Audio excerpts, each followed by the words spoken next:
Please take your seats. Hola a todos y bienvenidos a la quinta ronda de la 10ª edición del Sunway Sitges International Chess Festival. Recordarles que durante el torneo no pueden tener el móvil en la sala durante las partidas. También les informamos que el corner de comida está disponible durante sus partidas solo para jugadores. Los jugadores que no dispongan de foto de perfil, por favor, pasad por recepción para actualizar la foto. En la agenda de hoy, a las 8 de la noche, tenemos la alfombra roja y la posterior fiesta de alfombra roja con un shooting en la entrada del hotel. Mañana 17 del 12, a las 9:30, perdón, a las 9:30 no, a las 11:30 tenemos la sesión de Zumba en la terraza lateral de Aqua.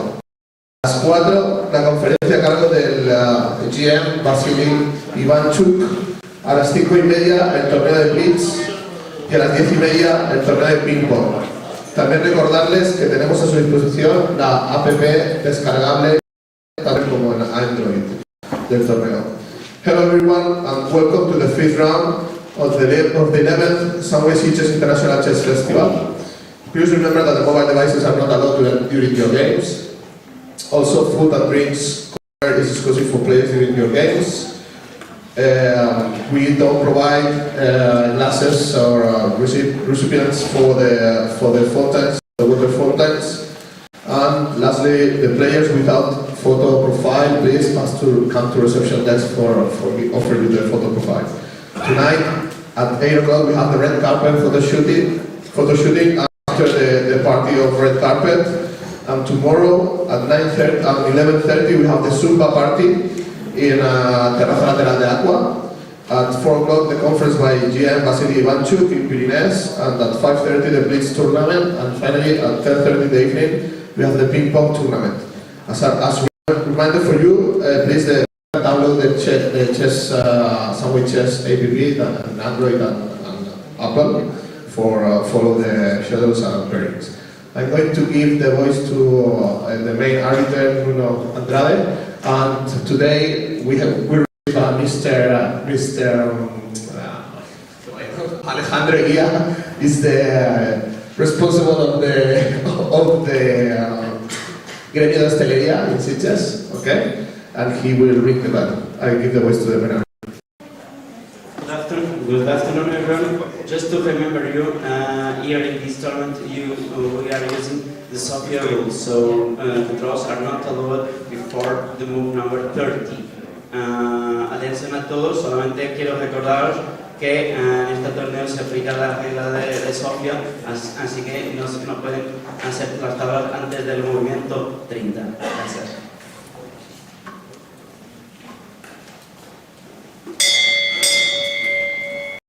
You can start.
Welcome everybody, this is Sunway Sitges Chess Festival. Yes, we are here in the beautiful town of Sitges, just outside of Barcelona. Beautiful sea you can see behind us there, great beach, great tournament. We're here at the beautiful Sunway Golf and Playa Hotel, where some of the best chess players in the world have come to play the annual Sitges tournament. And Ketty, what's the story after four rounds?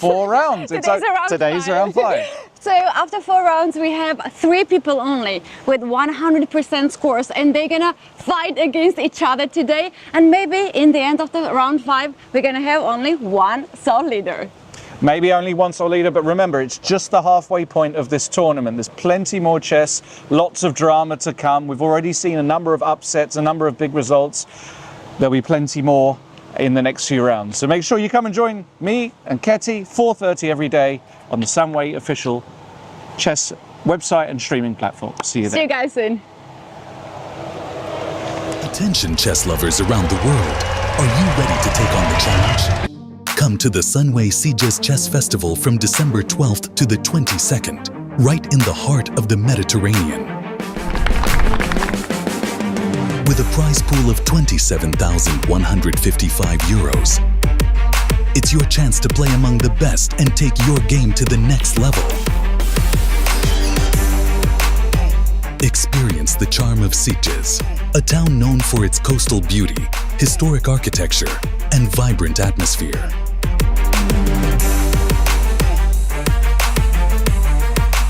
At the Sunway Playa Golf and Spa Hotel, you'll enjoy a perfect blend of competition and relaxation. Don't miss out on this incredible event. Register now to make your mark at the Sunway Sitges Chess Festival 2024. Play chess, enjoy life, and always win. See you there.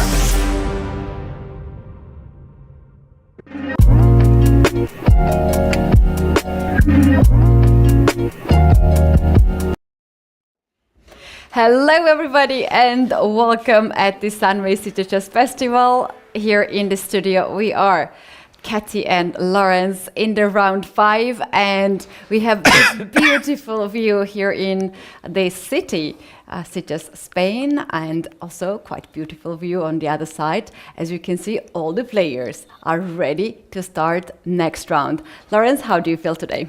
Yeah, it's going to be an interesting day. As always, some interesting pairings and a lot of action, a lot of people wanting to win. Not really any draws, very quick, dry draws, which is really good for us. So I'm excited. There are 3 players in the open section with a maximum score. 2 of them are playing each other today, of course. And for me, the story of the tournament so far has been Edward Song. This young international master from America. He defeated the number 1 seed, and he had a great result yesterday with Black defeating a very decent international master, meaning that he is top of the table, along with Ido Gorstein and Anwesh from India. And then after that, of course, there are a whole group of players on 3.5, probably maybe a even lot of players, 20 players or something. Yeah, 3.5. Very interesting tournament, as we do have here strong grandmasters, as we have Kirill Alisenko, but somehow he is not playing among the top boards, as he lost his game in the second round, in the third round. We also have a chess legend, Vasil Ivanchuk, competing here. He has not lost any game, he just started a day later, so he has 3 out of 3. Right now we have him on the video, Vasily Ivanchuk playing against Polish FIDE master Piotr Brezina. Piotr, 2270. He had an amazing game yesterday. He completely outplayed his opponent, international master, in the end game. He was very happy, and I learned from my Polish sources that they were thinking that maybe he will play against Vasil Ivanchuk, because Ivanchuk is the highest rated player, and he takes the lowest rated player among the people who have 3 points, and that is Piotr, and they actually guessed it. So this game can be for Piotr something dream come true to play against Ivanchuk. Yeah, it's very special when you play against legends of the game. I know myself, I had the honor really of playing against probably 3, 4 or 5 even of the biggest names ever in chess. I played Korchnoi, I played Timman, all these great players. So it's a real landmark moment in your career as a young player when you get to play against somebody like Vasil Ivanchuk, who is playing some really decent chess, by the way. Oof, absolutely. Before he came here in Sunway, he played in Qatar and he took a plane and came here, had no break, and he is playing actually amazing chess. We had a beautiful game done by him yesterday. Another 2 names, Jules Moussard, Sitges 2 in this tournament, and Kirill Alisenko are not among the leaders, but at some point I believe that we will see them coming back to their boards. But hey, we have a lot of very interesting names here. Someone that sends for me is Anvesh Apatyaya. I really tried to train Maybe this name. we should just call Anvesh. Anvesh. Anvesh, yeah. Let's do with that. So this player actually won yesterday, quite equal position in the very end of the round, and he is going to take with white pieces Ido Gorstein, who has himself a really nice tournament. He's in a good shape. He's convincingly winning all the games. And the board 2, Edward Song, definitely the guy we like to see his games. We really enjoy to see his game. He's playing against another quite creative player, Ting Jingao. Those are 2 top boards. Lawrence, what is happening next boards? Are there any player that you would like to focus today? I think I'm going to be interested in those top boards, especially Song against Tin. They're very different styles of players. We've seen Song have some really ambitious, very unusual structures, whereas Tin Jingyao is a much more standard player, a much more calm player. So there's a clash of styles there, which always makes for a very, very good game. And then the board 1, of course, will also be very interesting.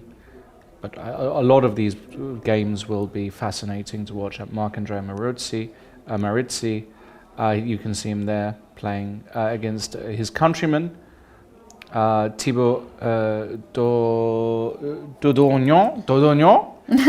And that's my bad French, Dodognon. I don't know this player, Thibaut Dodognon. He's a FIDE master, but he's a very highly rated FIDE master. He's 24-11.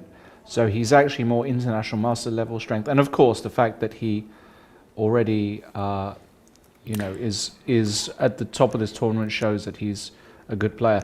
I think we should just sorry to interrupt, but a lot of people just try not to, like, they're trying to achieve all the norms of, I don't know, international master or grandmaster, and then to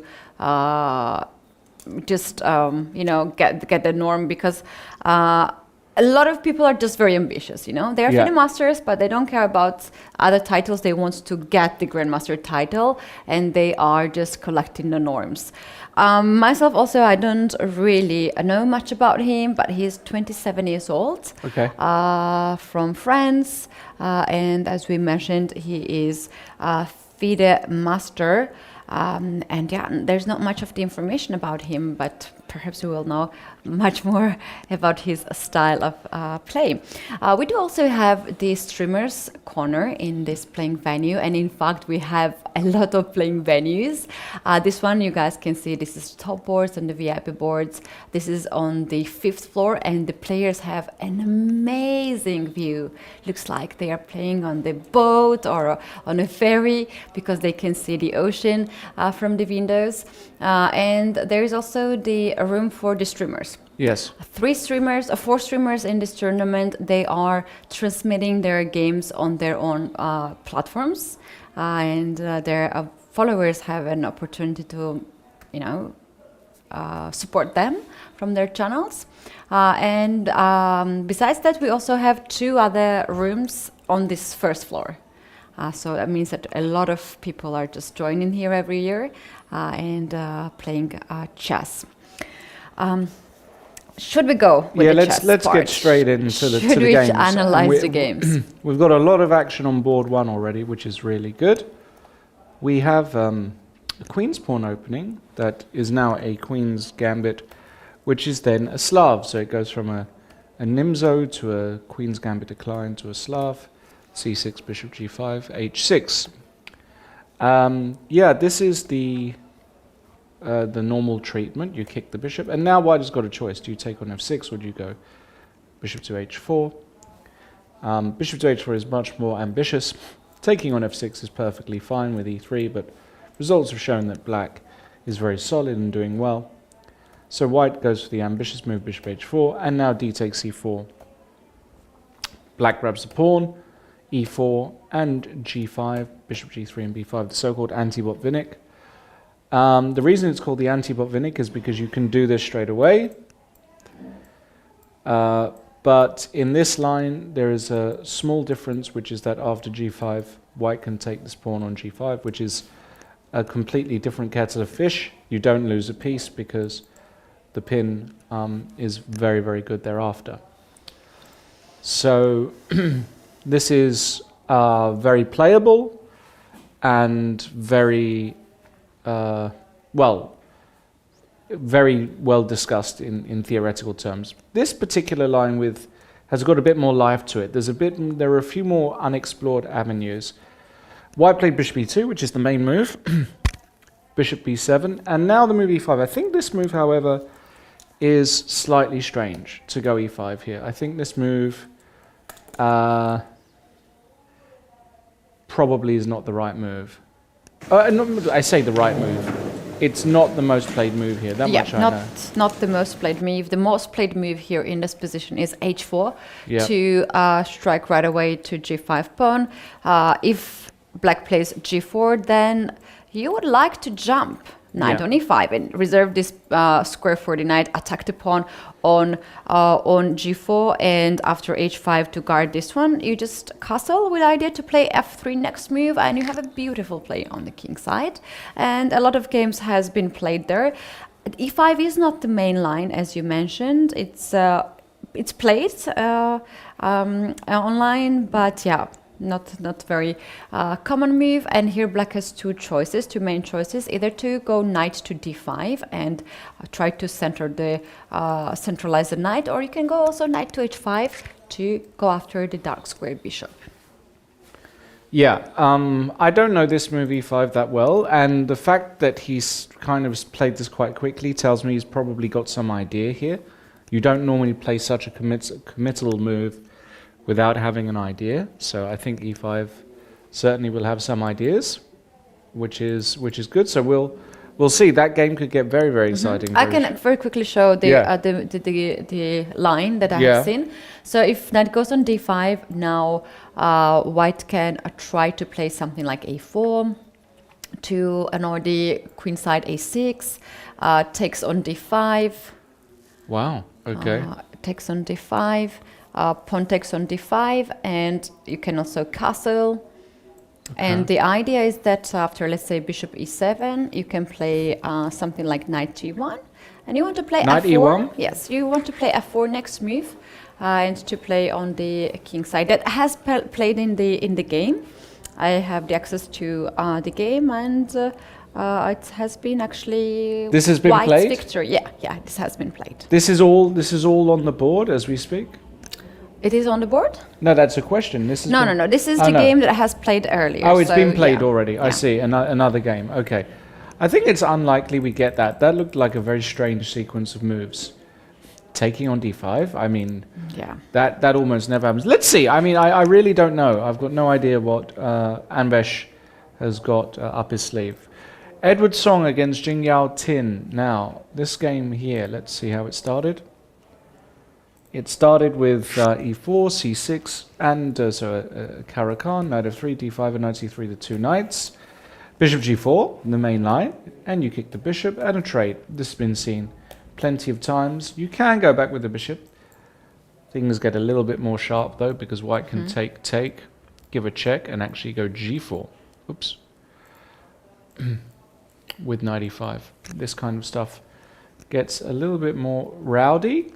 most players that play the Caro, especially if we look at Jing Yao Tin's style, well, taking on f3 is very much his style. So takes and e6.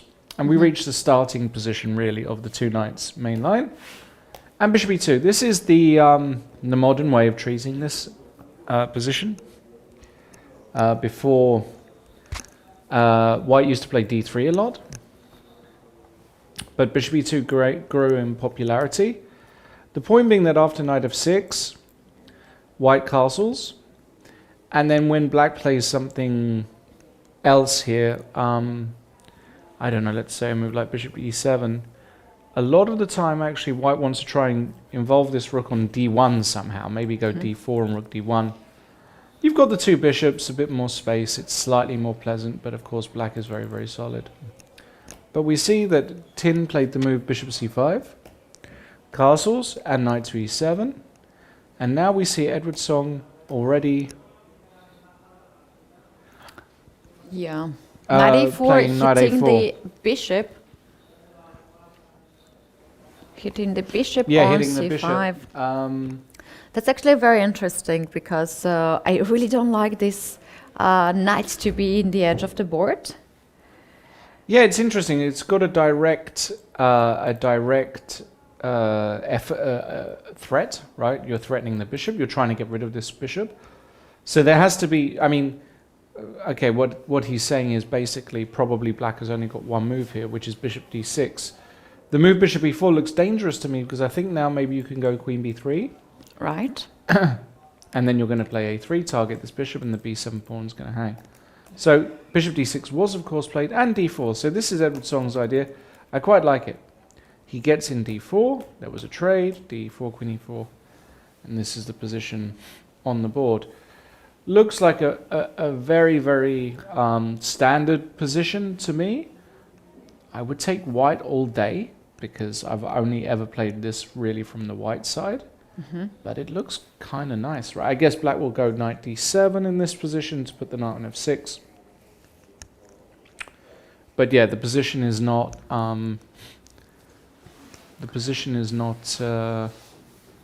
It's not very sharp. It's not position. sharp. And No. also the structure, the pawn structure here, white has a space advantage, but black is very solid with Yeah. this e6 and c6 pawn. This game might be just a little bit slow. Anyway, we have so many games to cover. We can just go further to see what's happening in the other boards and then come back here.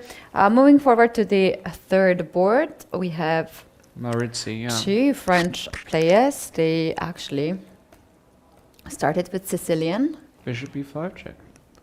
My old favorite. Haven't played it in years, but I've played it all the time. I like it, actually. Yeah. I don't play e4, but I like this opening so much because it creates so much problems for me as playing as a Sicilian player that I don't like it as black. But yeah, if you can play this one with white, you have to go for it. Yeah, and black already has a decision to make how to block the check. All three blocks are totally fine. Knight d7 is the most ambitious way to block because you don't force trades. Castles a6, and there was one trade. And c3, this is already an unusual moment. c3 is not the main old move here. The old move here was just to go d4 immediately, with the idea that after c takes d4 you can take with the queen because there's no longer a knight on b8. And your queen cannot get easily pestered. But this position has also proven to be totally fine for black. So Marc-Andrea decides to play something a little bit slower with c3, knight to f6, and rook to e1. Makes total sense. And e6. Yeah, I wonder here, I guess black has got a few options. You can go e6. I guess maybe even g6 exists, but e6 looks okay. White gets the center with d4, takes, and d5. Classic reaction here in the center. e5 and knight e4. This is absolutely classic. And knight f to d2 by Marc-Andrea, trying to just get rid of that knight immediately. f5. Now that is a surprise. Yeah, very interesting decision. Usually you just take this knight on d2 and Yes. carry on. Maybe somewhere you want to play f6 to break the center. Maybe you just continue to Maybe play take normal with a knight moves. here. But yeah, f5 is also something unusual to me too in this position, and in fact it has been played already. This position has been played? Yeah, Oh, this okay. position has been played, so white took after f5 on f6, the en passant. Mm-hmm. And so then knight captured back, knight f3, bishop went to d6. I think we have something very similar in the game. Yeah, and knight after knight e5, castle, bishop to g5, and queen to e8. There was the long game, which ended in a draw. Yeah, very double-edged game, but white with that big knight on e5, control of the e-file, looks fairly promising for white strategically. Yeah, basically we have this position right now on the Okay. board. Bishop g5 has been played by Mark Marc-Andrea. Mark Andrea, I think I should say it together. Mark Andrea. And it is now black to move. And Yes. the game that has been played earlier, the move that has been played earlier was queen to e8 to escape the Mhm. pin. However, it stands on the e-file. Yeah. Yeah, I never like this kind of No. pawn structure because No. like you don't understand what is really happening. You have this weakness for black on e6, but black is guarding it well, and then white also have a weakness on d4, and yeah, it's just so weird position to me to play. Yeah, it's very odd. Yeah, But I think Marc-Andrea's got, the kind of position he absolutely wants today. He's structurally better. Black has to find a lot of precise moves. He's the higher rated player. This is really what you want as a GM in round 5 of a tournament. This position here. This is perfect. Not saying it's much better for white. It's just black has to find some really precise moves. yeah, and Mark Andrea Maritze is only 17 years old. Yeah. And like, to be honest, I have seen him to many tournaments. I would say that he's 20, like somewhere middle 20s. No, he's just big. He is actually quite young. Yeah, 17 years old, grandmaster already, and has been a superstar ever since he was a little child. Moving forward to the next board, we have here Li Di against Xu Min Gu. We have both of them from the same country. So we have actually derbies, a lot of derbies today on the board 3. We have French derby, and board 4 we have Chinese derby. Yes. What's happening Yeah, in this position? well, this looks like actually a very theoretical position. They've played this very, very fast. I can tell you this is from an anti-martial. It's from an open Spanish. Here we go. It's a Spanish mainline with knight takes e4. I vaguely remember a Fabiano game going down this line some years ago. d4, b5, bishop e3, d5, all been seen before. Won't talk about the theory. Queen e2, one of many moves. c3 is moved, knight d2 is moved, bishop e3 is moved, but queen e2. And rook d1 with the idea of c4, utilizing the pin, takes. The bishop comes out to c5, and bishop to e3. This is all theory, takes, and queen b8. This very important move. Releasing yourself from the pin and threatening the pawn on b2, which is why the bishop drops back, and now the knight comes to a5, hitting the bishop. I don't know exactly the theory here at all. In fact, I don't know any of the theory. What I do know is that this position will have been played dozens of times at top level. Yeah, and I can prove that looking the online database at this point. This is move 16, and it's such a heavy theory that white can play so many moves, starting with knight b to d2, knight to d4, knight to e1, knight to c3, bishop to d5, and knight to a3. Those Wow. are Knight to A3. plenty of Knight to moves. A3 looks like a stinker. It's a blunder probably, and it has played on one move and black won in that move in that game. Yeah, I don't like Knight A3. The others all make sense, of course. Knight to D2, Knight to C3, Knight to E1. All of these moves have some sense. Let's see the most straightforward line here. What happens after bishop to D5 if we decide to capture the central pawn on D4? Then Yeah. what can be the black's response? Well, I guess it's just that the rook is hanging at some point, something like takes, takes, and queen takes B2. And the rook is hanging in the corner, and I think that this is... Queen D4, let's say. Or queen, Yeah, queen D4, but queen C1. got to be a little bit careful of queen C1. You're okay because of queen D1, but even the ending after, let's say, queen takes D4, how do you want to capture this queen? With the knight, with the rook? Perhaps with the rook to hit the knight and to win some tempo to develop another knight. But like, I get Yeah, your but, point. You want like- more when you play with white Yeah, pieces, like right? this is just nothing for white. Too few pieces, and so yeah, you don't really play like this here. Knight D2 tries to keep a bit of tension. It's probably a good move, and I guess that's the move we will actually see. Feels like the most natural and most normal. Again, unless Li Di has got a specific idea in this line, which he may do. Which he may do.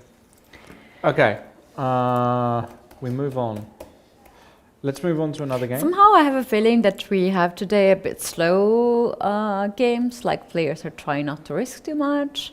Do you think this can be also just a fact because tomorrow is a day off and they just want to go to the rest day without any dramas? I'm not sure, actually. I don't know. I think it's too early in the round to say that they're playing too cautiously or not. I think we have to wait for the games to develop. From what I can see, there's big fights everywhere, though, so we should be happy. We move on to Jagadish against Julio Cesar. And look at this. They say knight on the rim is dim, but what about knight in the corner? What can we do? Are we looking for the to right knight? No, I mean Knight the in the knight in the corner. corner. It It's looks a- bad, but it's got an idea Lorne. that the knight is going to try and come out via f7 at the right moment. Can we see how this pawn marched all the way to h6? Oh, I thought it was King's Indian. Yeah, no, it's Oh wow, look at this. it's a Sveshnikov with knight d5. Very fashionable after the Karjakin Carlsen World Championship final. Knight e7. Yeah, and Carlsen had fantastic success with this from the black side. a4, a6, knight comes back, knight g6, g3, very standard, bishop e7 and h4. Yeah, trying to bother that knight on g6 with an early h-pawn advance. Pawn to h5, knight to h8, and now pawn to h6. Kind of forcing the move g6 because you don't want to ruin your structure around the king. And bishop to e3, bishop g5 is the position we have. First impressions is quite an interesting idea from white. However, I don't know, I think black should be okay. The knight is going to come out to f7 very quickly, you can't stop it. The pawn will come to f5. And I think that I think black is okay. Yeah, can't find any complication here for to create anything against black. What happens if you go with f4 in this position? f4? Yeah. Oh wow. To be honest, that's not even a move I would consider. Maybe it's good, and that's why I wouldn't consider it. Because after takes, I'm like, what about this e-file? Are we not worried about the e-file, I guess? Like after rook e8?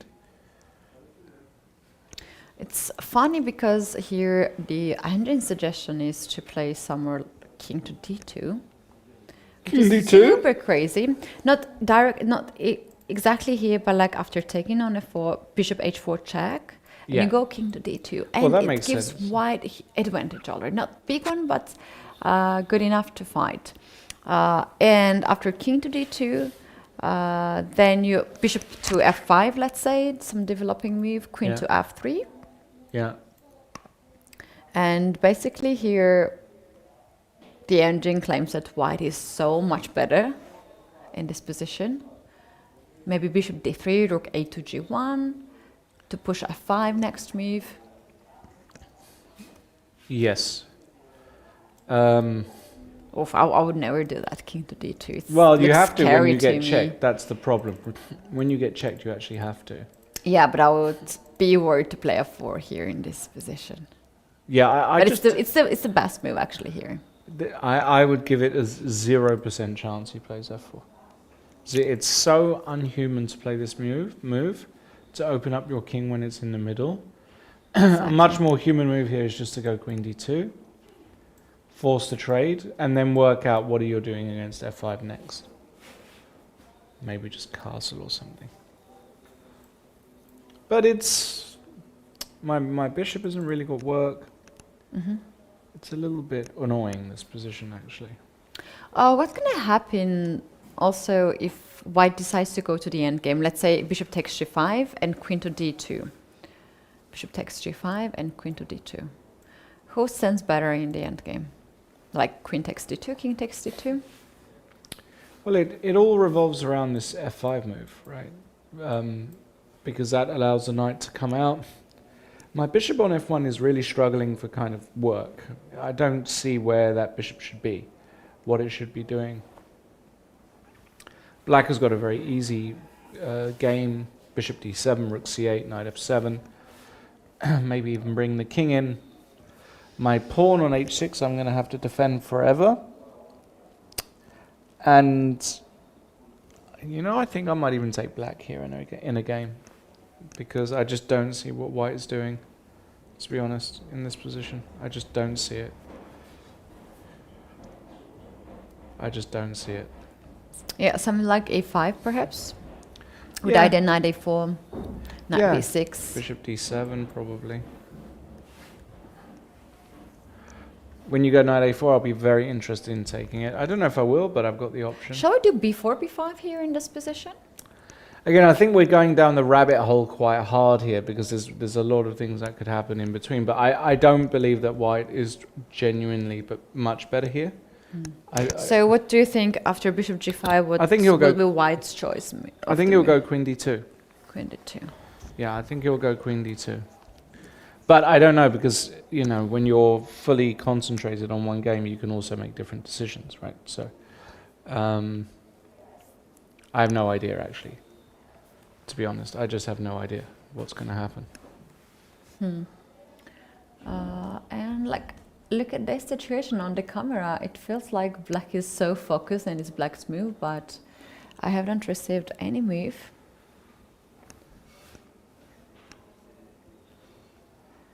Okay, And well, we we'll are move waiting. on. We'll see what happens in that one, and Let's get back to board 4. We have some very quick updates there.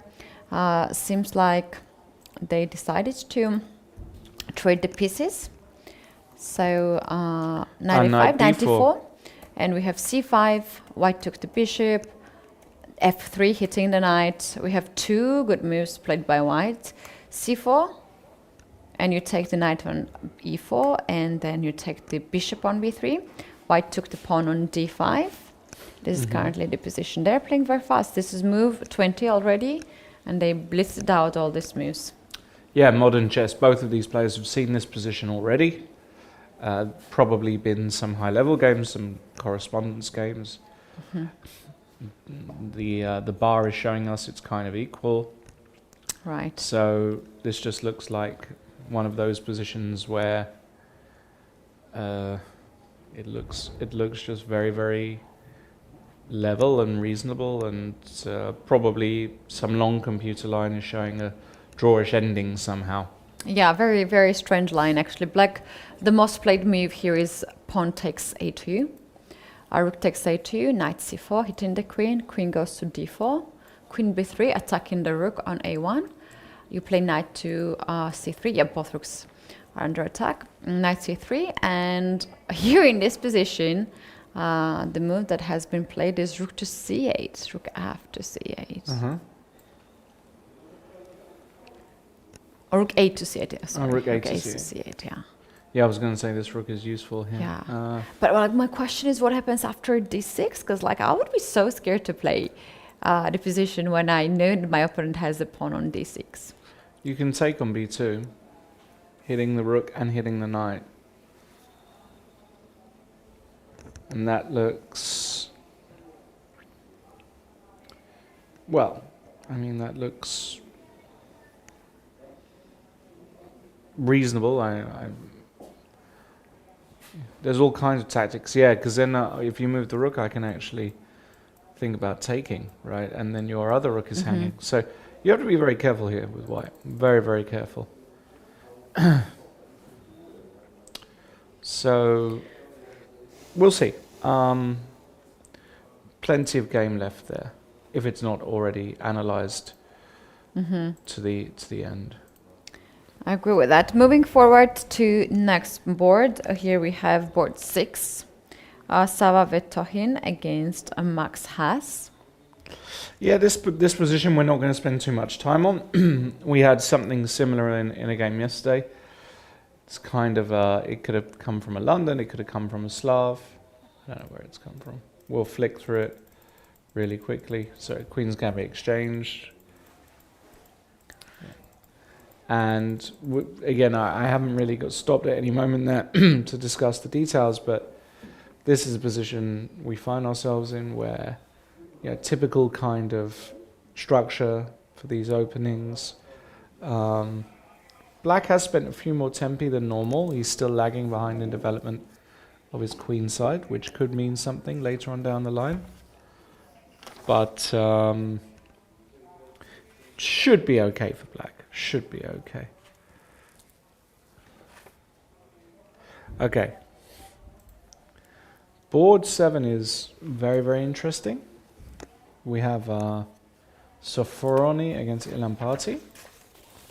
And the reason why this is so interesting is because it's the first time I've seen the Dutch defense played today in this tournament, the Dutch defense. We saw a bird, so with colours reversed, but a Dutch. F5, bishop f4, knight f6, e3 and d6, knight c3 and e6. So a fairly kind of flexible way of playing against the Dutch. It's kind of a London/Jabava setup. Knight c6, knight f3 makes total sense, and g6 back, playing all of these pawn moves, trying to keep a lot of flexibility, a lot of elasticity in his structure. Bishop d3, bishop g7, and now look at this. Wowzers, g4 immediately, very ambitious. The idea, Oh, wow. Yeah. Like that.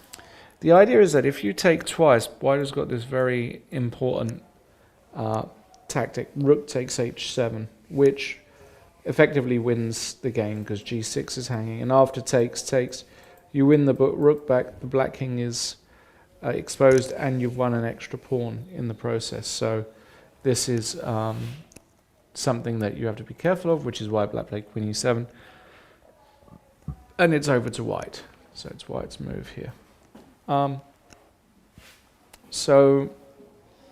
Yeah, seems like a sharp start in this game. The game that I want us to go is board 27. We have Mobina 27. Ali Nassab against Gavin Ming Yang Kong. And actually, this is pretty funny looking position. If we go just back and take a look what has happened, would be great. So we had the Sicilian, where white actually decided to be violent and to sacrifice the piece for 2 pawns. Yeah, so it's bishop g5 and queen f3. Fairly standard line, and bishop takes b5, Yeah. Not the most played move here. This sacrifice is obviously, you have to be in the mood to play such a sacrifice and have some idea. Other moves like... Yeah, look at our time situation, 1 hour and 23 minutes, and the opponent has spent so much time. This is a home preparation For sure. for Mobina. So let's see next moves. Bishop takes pawn, pawn takes bishop, and then this is not the end, actually. After queen moves away, now white decided to take the pawn on d6 with the rook. And we have the brilliancy here. So if you take with the bishop, you just lose the queen. And yeah, that looks not so promising. And now black also does the crazy move here and takes the pawn on a2. Wow. Another brilliancy here. Look at so that. A counter kind of sacrifice where black is saying after knight takes a2, queen takes maybe b5. I can, yeah, queen takes b5, yeah. I'm hitting a few pieces. The rook can move away here, but then maybe like you have queen to a5. Queen to a5. Hitting the knight. You mean in which position? In this position. In this So position. yeah, I'm looking at the engine, and you go just a second. In this position, you just take the pawn on e4. Right. Okay. Yeah. And the bishop and the queen are hanging, so you have to go rook to d4 there. Right. Rook to d4. Rook to d4. If you go rook to d4, then we have quite nice move, knight to h5, hitting the queen and the bishop at the same time. Queen h4. Queen h4, and we have h6. And h6. Wow, that's all very computery, but maybe it works. It's very computery. Okay, well look, I mean, it's very difficult for me to say like who's doing well here. I mean, I like the fact rook takes a2 has been played. The main line is not knight a2. The Okay. main line is something different. If we just can go back Wow. in this position, there's knight to c7 check. Knight, wow. Yes, Wow, I wow. love this game. This is actually so nice game. Oh wow, that's It's a beautiful. so if you take this knight with a Yeah. queen, you're gonna have rook to e6, king goes on d8, and you have rook to e8. Knight is pinned, so you Yes. have to take with the king, and you're losing the queen. That's beautiful. Yeah, I've never actually seen that, like in that kind of construction. so beautiful. So you don't take on Tactics. it. So you don't take this knight, right? After knight to c7, you go king to d8. Yeah, knight to c7, king to d8. And Well, if you go king to e7, that's a Oof. blunder, yeah, that because looks- now you can take knight a2, Mhm. and if you take the queen to c7, the same thing, rook to e6, and you lose the queen. So king to You have to d8 play is king only d8. move. And now white goes with knight e6 check, sacrificing a knight. What's the You idea? take that, and now you take the rook. Ah, So you gave up your knight, but you took the e6 pawn. You make sure that black will not castle. But our again. rook is also on pre, right? So he can take Yeah, our you can rook. take there. The And we line are- continues and we're a with queen piece to down. queen to d4. Black can take the pawn on e4. Mhm. Bishop f6. Knight is pinned. Pawn takes f6. Wow. And in this position, if you have done your homework, you can be capable to find the move knight to b4 with idea knight c6. And actually, this is equal position. That's amazing. And now I don't think either of these players have done that much homework. I wouldn't be surprised. I think mean, Mubina has done it. Do you think so? Yeah, yeah. Okay. When you sacrifice the bishop b5, Yeah. how difficult is to go to this line with the computer help at home? Yes. I think she knows the ideas. Yes. Okay. Fair enough. Yeah, it's very interesting. Thanks for pointing that game out.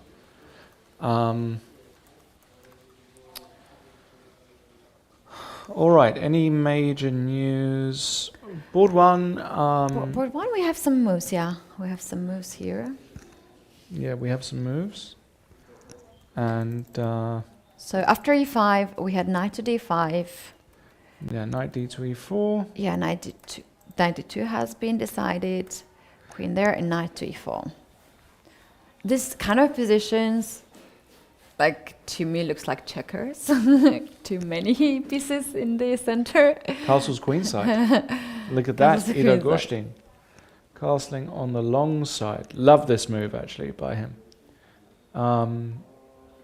Now the black pawns on the king's side can start rolling if they want. So this is a a very, very double-edged position. Very, very double-edged. A lot can happen.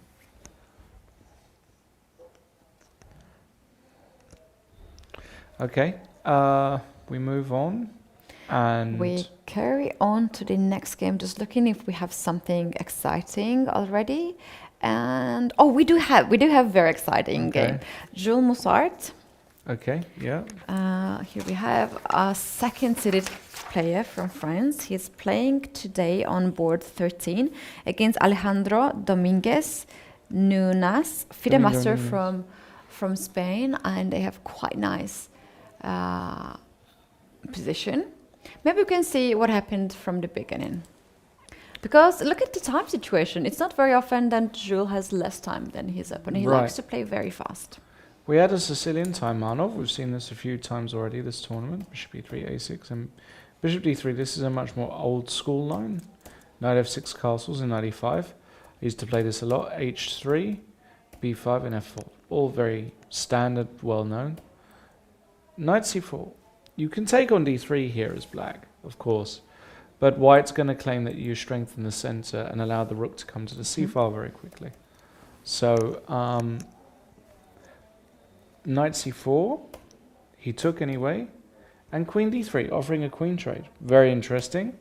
Black declined, and white said, okay, if you decline, I'm going to punish you. e5, the pawn goes to b4, excellent counter-attack there, e5, b4, takes on g7, and now f5, and this is the position. And we have a complete mess, actually, really, if I'm brutally honest. It's the sort of position that Moussart is going to be very happy with, because it's just very, very difficult to know if you're playing the absolute correct moves. And his margin of error is obviously much greater than white's, because when a lower rated player tends to make a big mistake against you, you can punish it. And it's not the same the other way around.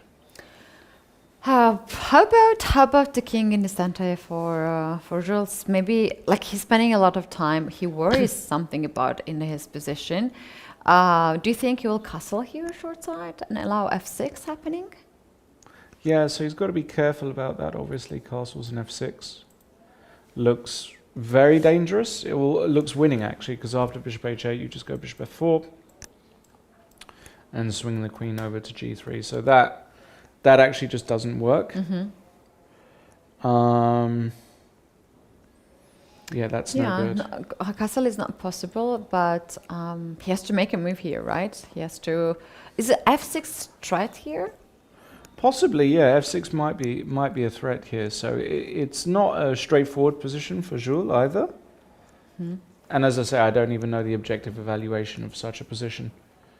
Right. Let's see just some moves that are popping up.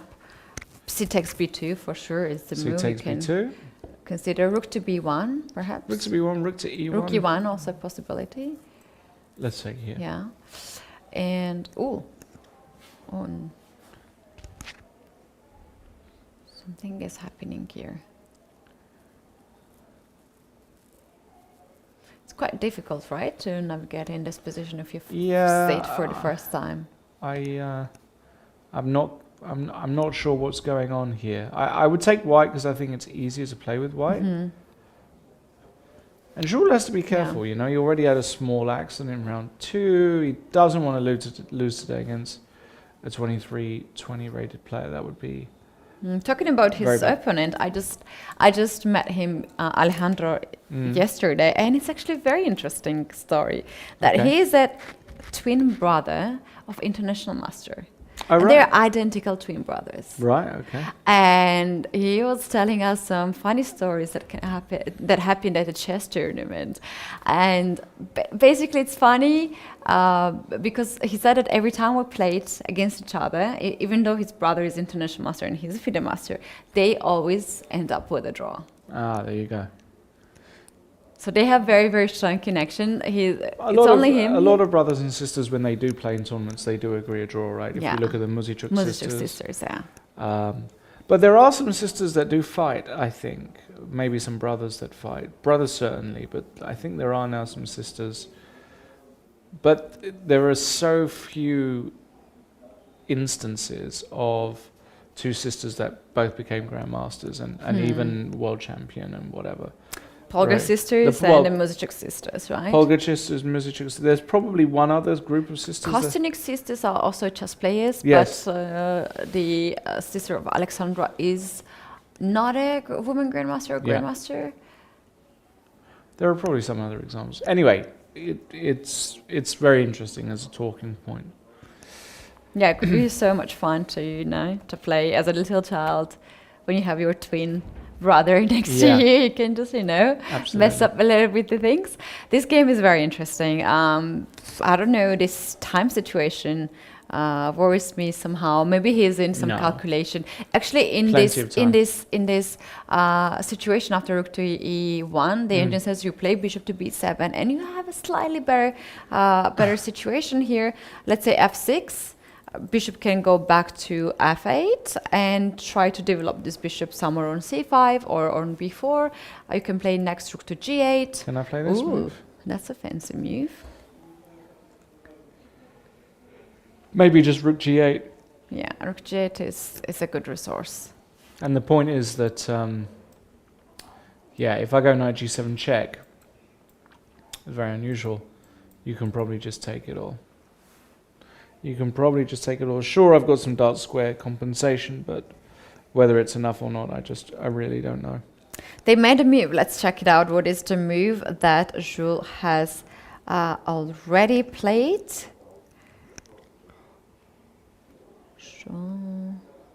He actually took the pawn and rook is on e1. Yeah, so exactly. So we probably have this exact position, I would guess, on the board. Yeah, this is the exact position we have on the board. Good. All right. It's getting actually interesting. Before we take our first break, let's take a look at second board. The first board is still same situation. Okay, so this is getting exciting, but second board. Okay, this is Song.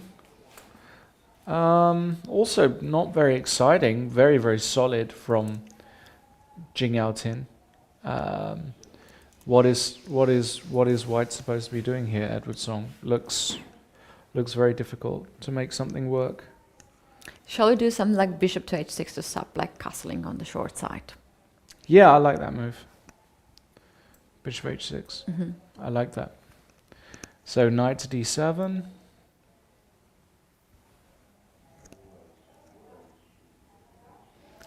And let's say we go rook to e1 to try to build up something on the e-file. Can I castle? Ah, Maybe. that's crazy. Well, I can't castle on the king side, and I don't think I can just leave my king there. I was thinking after a long castle, I will play with white queen to f3 to go after f7 pawn. Yeah? I think that's a very weak pawn. I like bishop h6. I think that's a good move. I would like to see Song play that. It's an aggressive move, and the line you just showed me there doesn't look like it's straightforward for black to get out of. So very interesting. And the next board, we can just see them on the screen. They're playing very fast. Both players from China probably know each other quite well. We've probably Look got at that.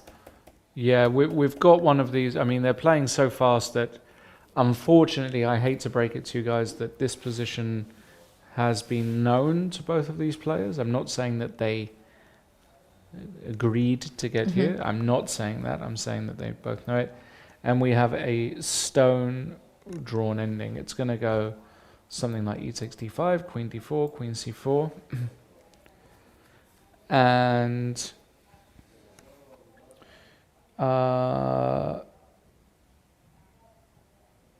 there's really just nothing you can do here, basically. It's just queen trades, rook ending, and we've seen this 1,000 times.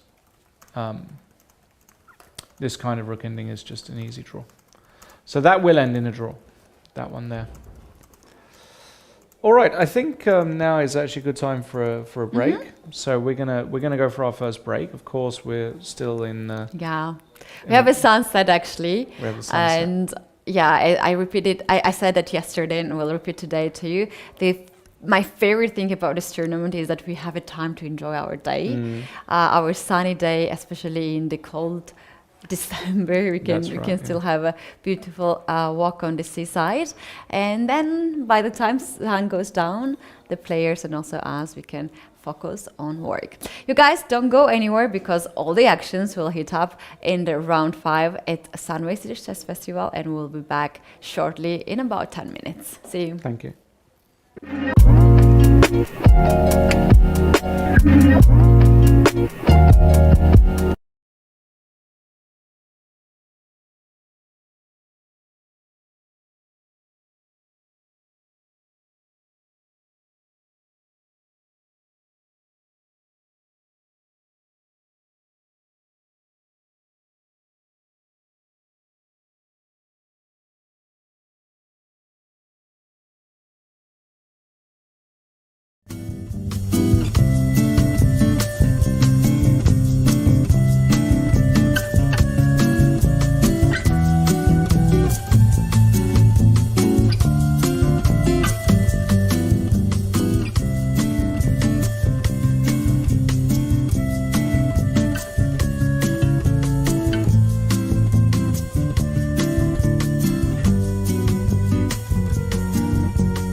coming back from the first break here in the studio. We're Katy and Lawrence. We are in Sitges, beautiful place, very close to Barcelona in Spain, and we do have a chess festival. Round 5 in progress. We have all the games in right now in progress. We can see the playing venue as well. It's getting a little bit dark, but you know what? The players cannot even notice about that. What is very important for all of them is how they are holding on their positions. I'm suggesting to go to the board 1 to check it out, what happens. Yeah. We have some updates there. Yeah, this got completely out of control, as we were thinking. This has come from an anti-Botvinnik, which looks more like a pure Botvinnik now. This is the position. This is a sort of game where you could go really deep in every single move. Mm-hmm. And d5 has just been played. Very thematic move here by Amwesh playing with white.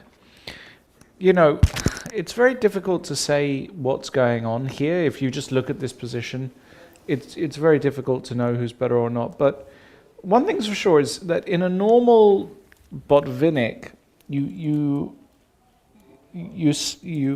black has got a lot more sort of activity on the king side. There are more open lines and there are better squares for the pieces. Here I don't get that feeling. I don't get the feeling that black's pieces are actually that great. I really like d5. And if you ask me, who would you take in this position, mm-hmm. white or black? I would say white instantly. Yeah, I like white as well, because I like this open A file. That king is on the queen side.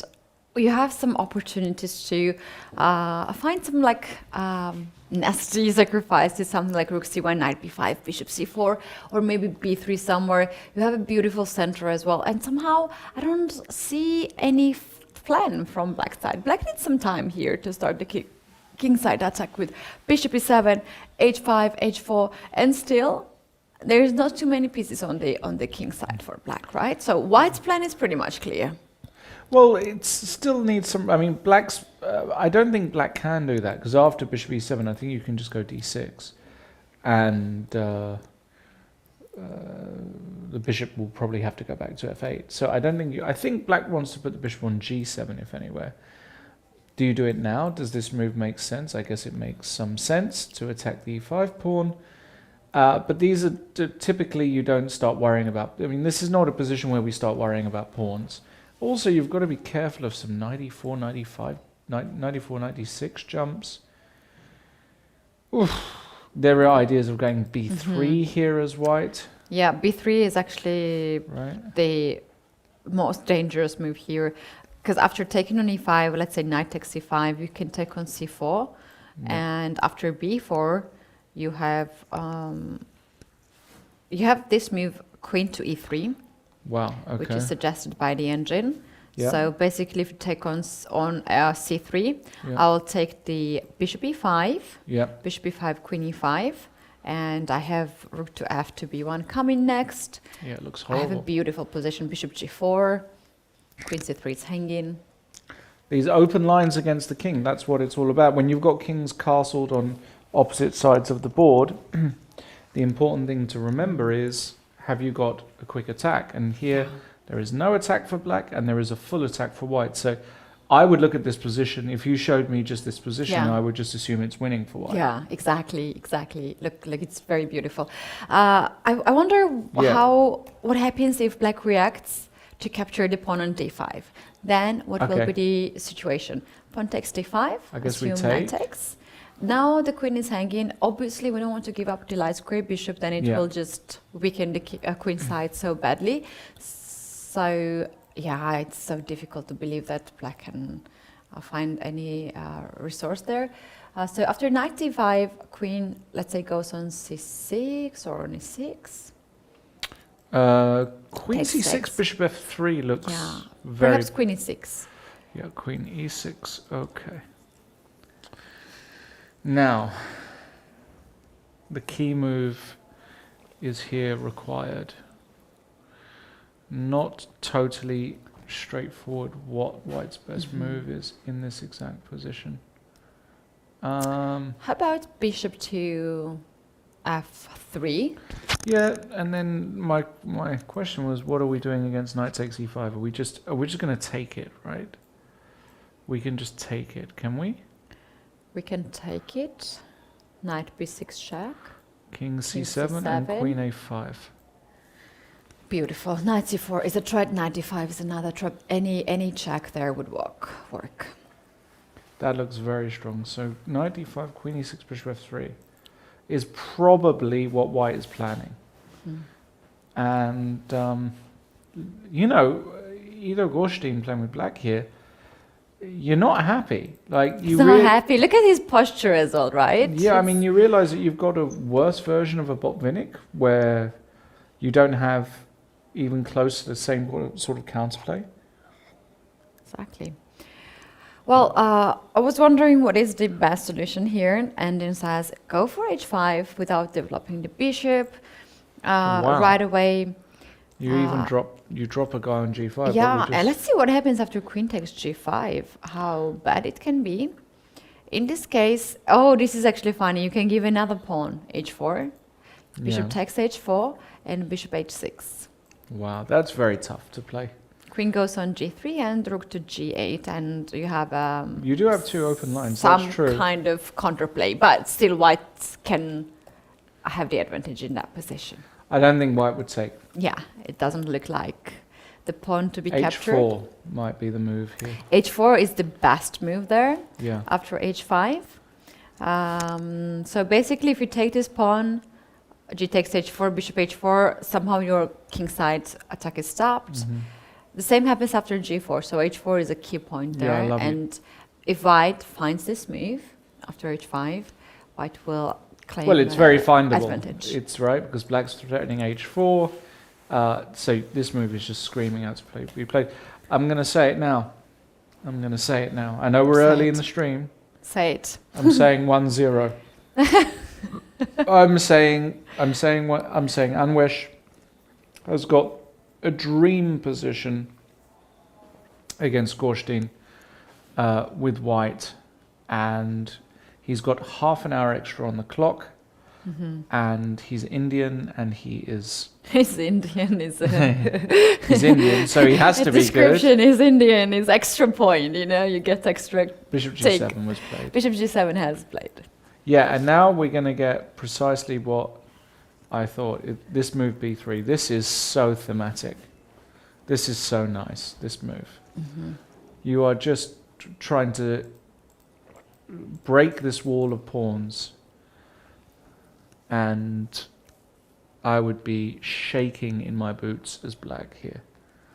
I would be just...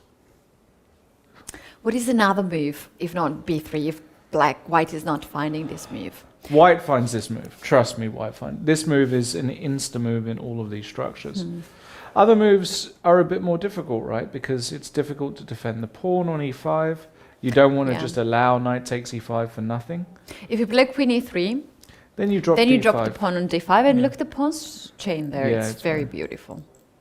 A lot of very, d4's coming. So actually, when you really boil down this position, for what we know about modern chess, there is actually only one move that makes sense, which is b3. b3, love that. I think it's the only move that makes sense. Now, your guy on the screen there, Anwesh, international master, he's got a few grey hairs. So let's start with that. So he's not a young gun Indian, but he's 32 years old. Is he only 32? Wow. He's only 32. He's going to kill me when he listens to this. Yeah, exactly. 32? Yeah, he's 32 years old. Are you sure? Born in 1992. He's 32? Yes. He looks 10 years older than me. And I... No, I'm only joking. Nah, he's no, look, is that a bit of a grey beard? Maybe it's not. Maybe it's the light. Yeah, what's wrong with that? Nothing's wrong. I've got a grey beard. Look, they're really going to kill me now. Oh, yeah. It's not... No, if I let it get really long, I can see the grey. I've got greys to grow my patchy hair. How old are you? 39 nearly. Okay. Yeah, 39. Anyway, this guy's like 10 years younger than me nearly. But he probably plays better chess than me as well. I want him to play b3. I want him to win the tournament. Now that I'm gonna get so much hate on Twitter.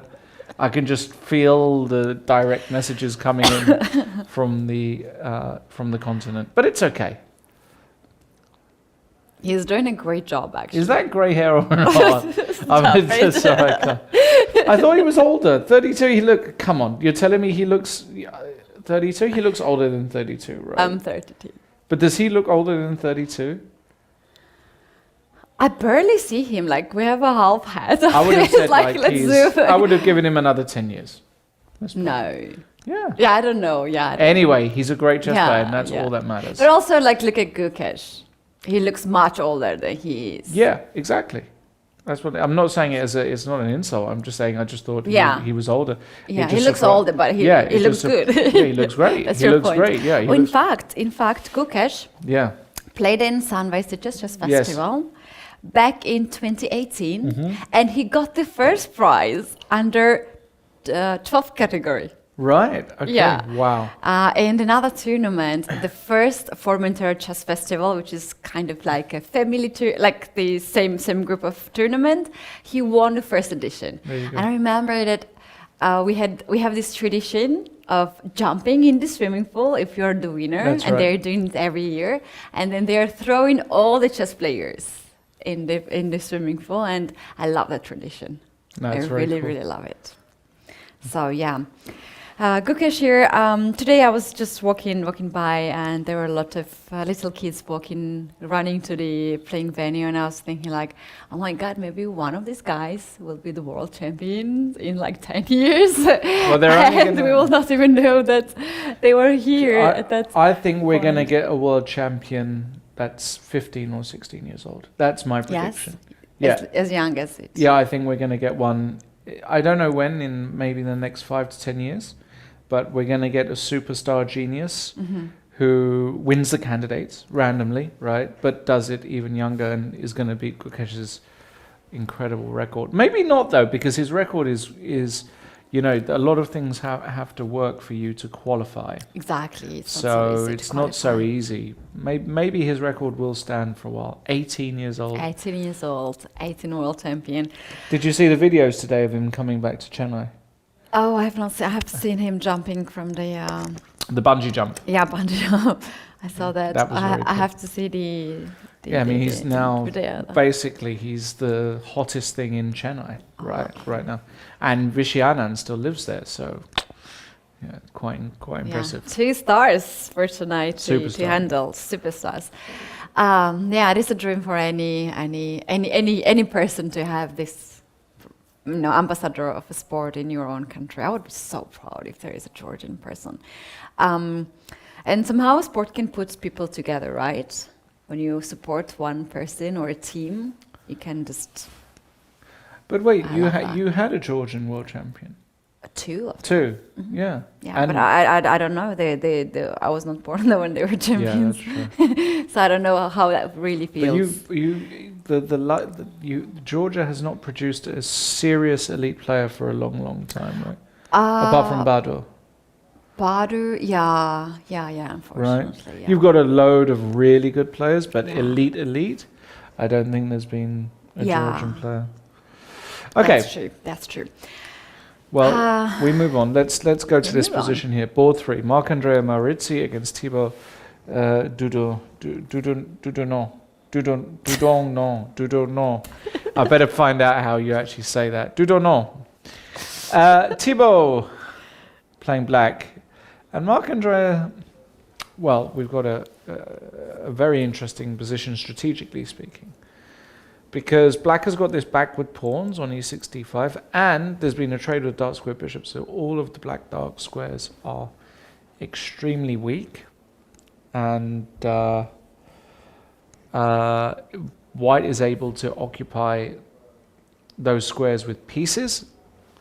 If the knight from c3 could get to e5, that would be absolutely glorious, and it's not that difficult to get there. What I love about white's position is this, the pawn on f3. How it does such a great job restricting the enemy knight. And this looks in general like a very, very promising position, I would say, long term. Although it's still a lot of work because black is successfully defending his weaknesses. But it feels better for white, right? Feels better because of the pawn structure. White has this d4 pawn, just one pawn which is weak, and black has two pawns connecting to each other. But as I said earlier, it looks really good for white, but black can hold on it. It's not so bad actually. There are some ideas to get this knight 98, 96, knight f5 to go after d4 pawn. You can do that. One way. I like that.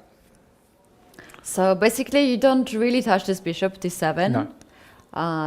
The concept that you want to improve all the pieces is not working in this position. The bishop is the key piece to hold your center together. Another thing what you can do is to push the queen side pawns with b5, b4 to just annoy this knight and get another rook on c8. So those are the ideas for black to carry on this position. Let's go further and check it out next game. They're actually playing. It's quite surprising for me. They trade the queens. We got to somewhere like here before the break. Yes. There was a queen trade and we have this ending. Rook m4 against rook m3. So white has got an extra pawn. Oh, they just finished. Yeah, white has got an extra pawn, but because of the situation of the pawns, it's not enough. And now I really like what black did. He went rook e8, king f2, and now only rook b8 because now you're taking the pawn with check. Very important. And after king f3, you can give a check, and finally you can take. You just had to do a bit of calculation here that you weren't going to lose something, but after king e4, they did agree a draw. After all, it is 3 against 3. You've got a passed a pawn, which can act as a really good sort of... Yeah, not very bad scenario for these two players, Li Di and Xiu Minggu. They are still among the leaders. Yeah. They are not, as we see, didn't really spend too much of energy in this round, going to the break with all the energies still charged. Okay, so we still have so many things happening. I was wondering what is happening on the game of Jules Moussard that he played on the board 13. Okay. Yikes. Wow. Well. Oh, you know what? This is exactly what you showed to me. Takes, and knight f5. Ah, some knight f5 happened, yeah. So you can take this knight because bishop b6 or bishop f4 wins the queen. Bishop went back to f8. Yeah, and black is basically saying, yeah, it looks really scary. Like, if you're playing black here, this looks very, very dangerous. But actually, white doesn't have a clear breakthrough move, and it's really important that you've got this pawn on b2, because this pawn can act as a good way to distract the white pieces at the right moment with a timely b1 equals queen. So I get why black is doing very, very well here. I understand. Exactly. And now the threat is rook to g8 and queen to c6 to team up against g2 pawn. And you cannot do any counterplay when you have yourself the weak spot on g2. Yeah. All right. Well, very, very tough game there. A lot to analyze. Okay, is there any other game that looks extremely interesting at the very top? Let me check, as we had some of the games going really nicely. I'm gonna just do a double check.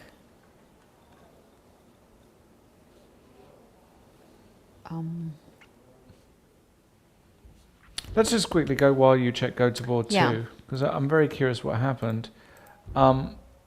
White did not play your bishop h6 move, which I thought was very interesting in this position here, but instead played the move pawn to c4, castles. That was a trade on d5, queen takes d5, keeping the isolated queen's pawn, And we have the following position, which looks better for white, especially because you can put the bishop on f3.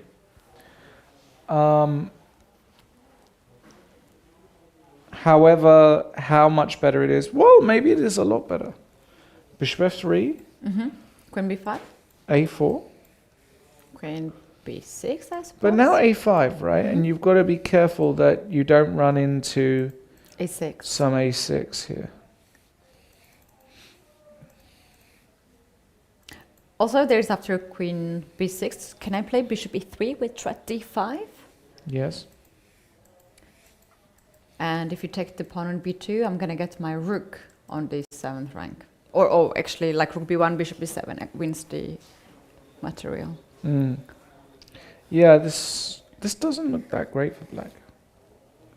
Oh, on the first board, we have the move. And if we go there, we'll find out that We have a white was move? capable to find the move. He found b3. b3? Yeah, Yes, of course he did. it. Of course he did. Pawn to b3. Really, really good move.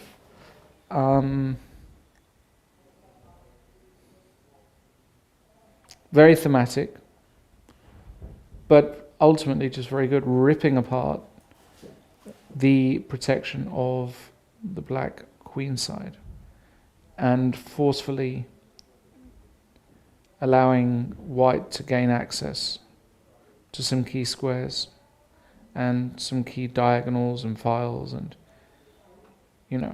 bringing the rook to b1 here, for example, as white is just humongous. So everything is going well for Anwish so far in this tournament, and now in this game.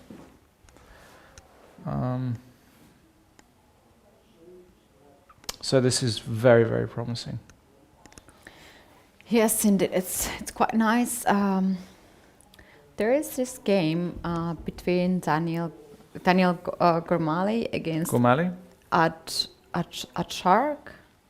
Atharsh? Yep, so Danny Gormali. Haven't really spoken about Danny yet because he's on what was probably He has 3 out. 3 out of 4. Made a couple of draws. Danny is a very experienced, strong grandmaster from the UK. His rating is nowhere near where it should be. He should be at least 2,500. He's very talented as Danny. But okay, life gets in the way and you can lose a lot of rating points. But this position here, what do we think is going on? You brought it up for a reason. Yeah, so if we just go back. Go for it. Let me just quickly start it from the beginning. We started Sicilian, pretty standard classical setup, where black gives up the bishop and gets this knight on d7 instead. Was one of my favorite openings, this one. What this? I like to play with h6, knight h7, Oh, yeah. bishop to g5 Yes. to trade the dark square bishops, Yes. and then f5. But I was not bringing this rook here. I needed this rook here to start the king side attack. I really love this one. Okay. So in this game we have a bit of different plan, and now we have e4 instead. Correct. Yeah. So take But stakes. this got very okay. Go on. Yeah. Take stakes. And h5 has been played as a last move. Seems like they are both fighting here. And h5 to me is a very ambitious move. And usually I like to see moves like that because they are always quite promising, h5, g5, g4, h4 for the king side attack. But yeah, but he's not really buying it, right? He's just going bishop to d4, centralizing the bishop. And I just wonder what happens after h4 if we just keep it going. Doesn't really threaten much. So, also I'm not saying here, but in some positions I can take it. Probably don't do it here because of some queen g4 check or. We can just keep it in this way. Yeah. And in fact, like, let's just find the pass move somewhere. Oh, I can't find the pass move. Yeah, let's just get this one here. So if you take, I can at least take here. My point is that after taking here, you might also get yourself an open h file, and white is the first who gets that. Yeah, that looks very dangerous. Yeah, but like in my opinion, this is very sharp game, and can be anyone's game. Currently, we have this position, bishop to d4, and white is thinking, or black is thinking probably h4 or queen to g4 and then h4.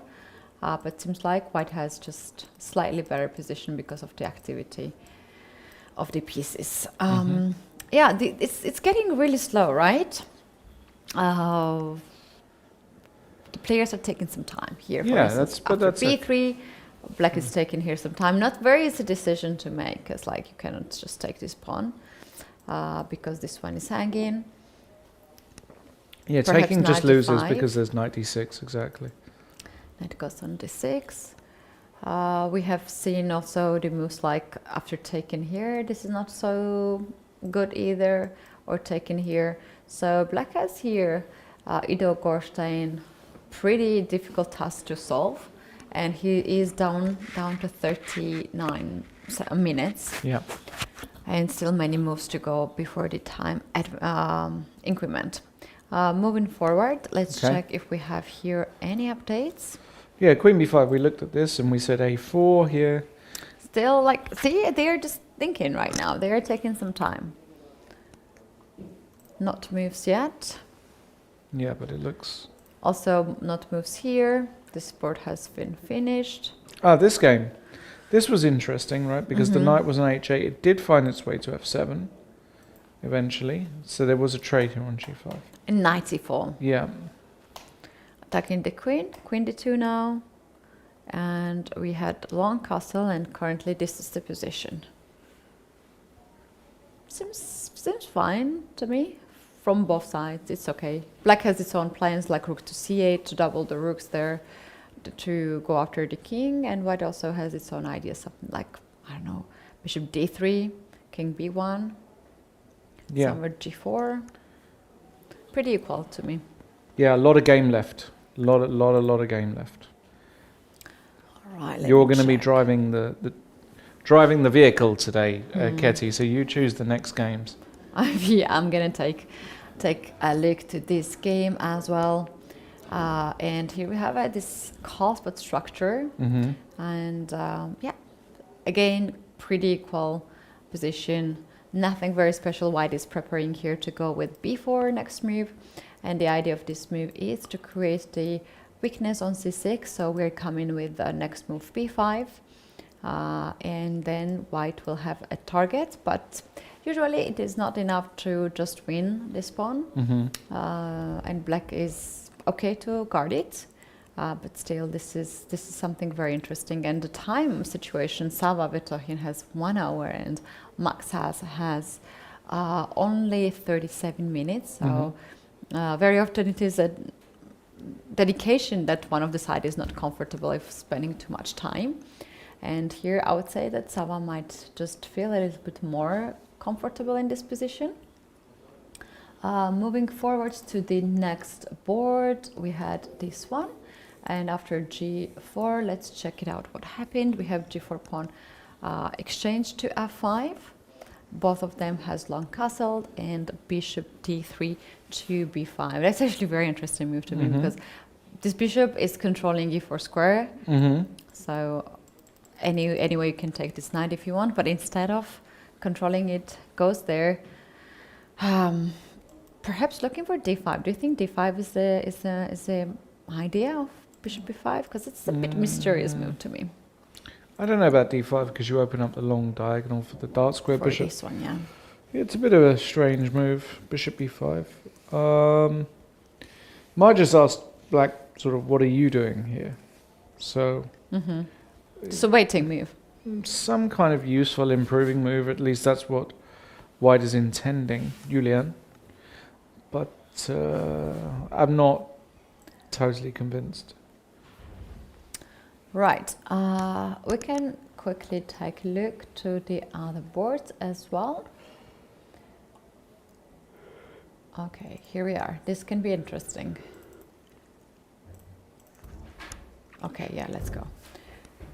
Starting probably from the very beginning. Nikolzy Shamtov against Krzysztof. Krzysztof Raczak, international master from Poland. We have a London system. Oh, look at this knight jumps. 92, knight f1, 93, knight g4. I've never seen knight g4 before. Have you seen it? Well, yes, in some similar Caracan structures I've seen it. And f6 just stopped it. I like f6. I like f6. You're like, yeah, You just you're just control the stopping it. square.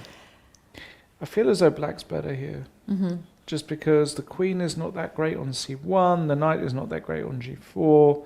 White is lacking a real plan. Like, what are you actually supposed to be doing here, improving your position? I think it's not the same at all for black. So I actually expect Krzysztof to put on serious pressure here. And going forward to next game, this is something that is very interesting. Look at this position, so many pieces on the board. Let's just quickly take a look what was the opening. So here we had the Sicilian. Well, so you've gone through that very fast. Very fast. Where do you want me to stop? Well, I mean, it's a very trendy line to play with this early queen b6 and with an early a5, trying to pester this knight. So yeah, it's worth pointing out that it's very trendy to play like this. But you do give away some squares, which is what White has done. He's put a knight on b5. Anchored in nicely there, and you've got a really nice space advantage here with White. I think Adichie has to be very happy about the position here. It's a little bit loose, so big mistakes will be punished. But yeah.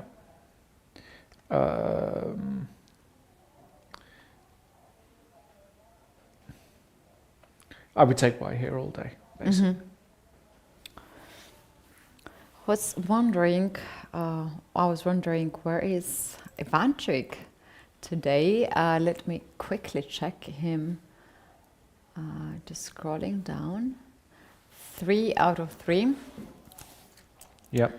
And he is playing against Piotr Brezhina.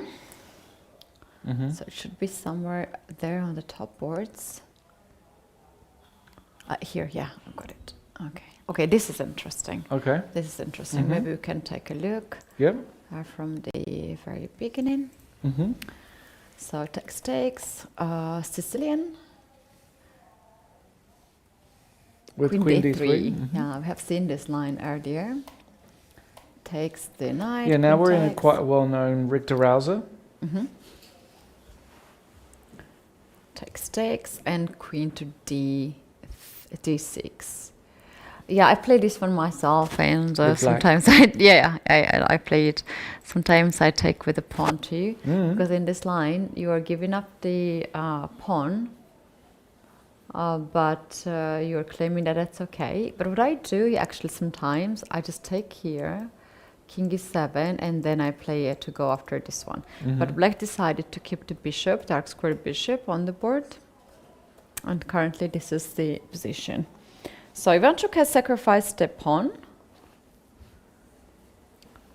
But black definitely has full compensation because of the pair of bishop. Yeah. Evident compensation and a position that Ivanchuk will have played many, many times in his life. The white pieces aren't really working well here together at all, but you are a pawn down and you have to find a way while white is solid. But I would enjoy playing this position, I think, with black. And yeah, I think Ivanchuk will enjoy this challenge. Yeah. All right, it was his decision to go to this position with the piece down, pawn down. Let's see what was the updates in this game okay. after b3. Here, black decided to capture on e5 with the bishop, and takes on c4 is not the accurate move. After b4, there was something. Well, let's not worry too. Well, okay, yeah, we can have a look. See what the machine says. Yeah. So the best would be to take here and queen to e3. Mm-hmm. You know what? I'm just looking at the time, and it seems like white spent about 3 minutes to think for the move, and black spent then 1 minute because it was much easier. Mm-hmm. So it's not that much time to spend in this critical position, right? Correct. So after this one, we can take now, and b4 can be met by knight to d5. It looks losing. Yeah. And you have some ideas here. Plenty of ideas. Actually, you can also do d6 to lock down everything, bishop to f7. You can also do just check and go here at some point after bishop f3. Mm-hmm. But why we can do the same in the current position. So after taking here and b4, knight b5, this gives some chances to black.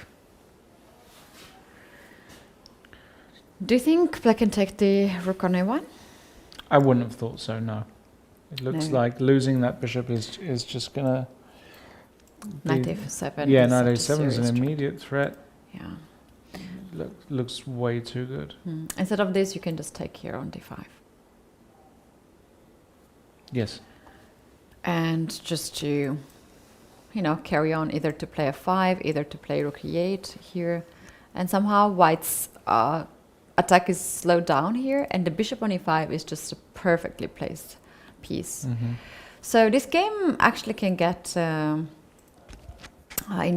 very interesting direction. Before has been played. These last two moves has not been the most accurate according to the engines, but like when you're playing here, to me, b takes c4 is such a natural move to take. Before also a very natural move to play. So currently this is the position, and I suggest to take now a very short break because at this point we have basically no moves getting to us. The players are thinking. We have the board one here, Anvesh, deep in his thoughts. He should be very careful with his time not to drop it too much, because the position is very, very tense. Yes. And by the time we're back, guys, we're going to have more and more games to analyze. So don't go anywhere, because we will be back shortly.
Coming back from the break, this is Sunway Sitges Chess Festival, round 5.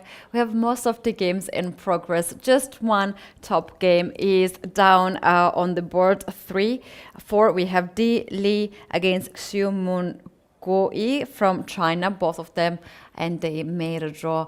Going to the rest day with 3 points, 4 points out of 5. But rest of the games are still in progress. Let's quickly pull up the board on the screen so we can check it out what is happening on the top board. Last time we checked this game was here when we had move bishop e5, and we predicted that we're going to have the line like that: b takes c4, b4, and knight to b5. And in fact, this also happened in the game. So this is currently the situation.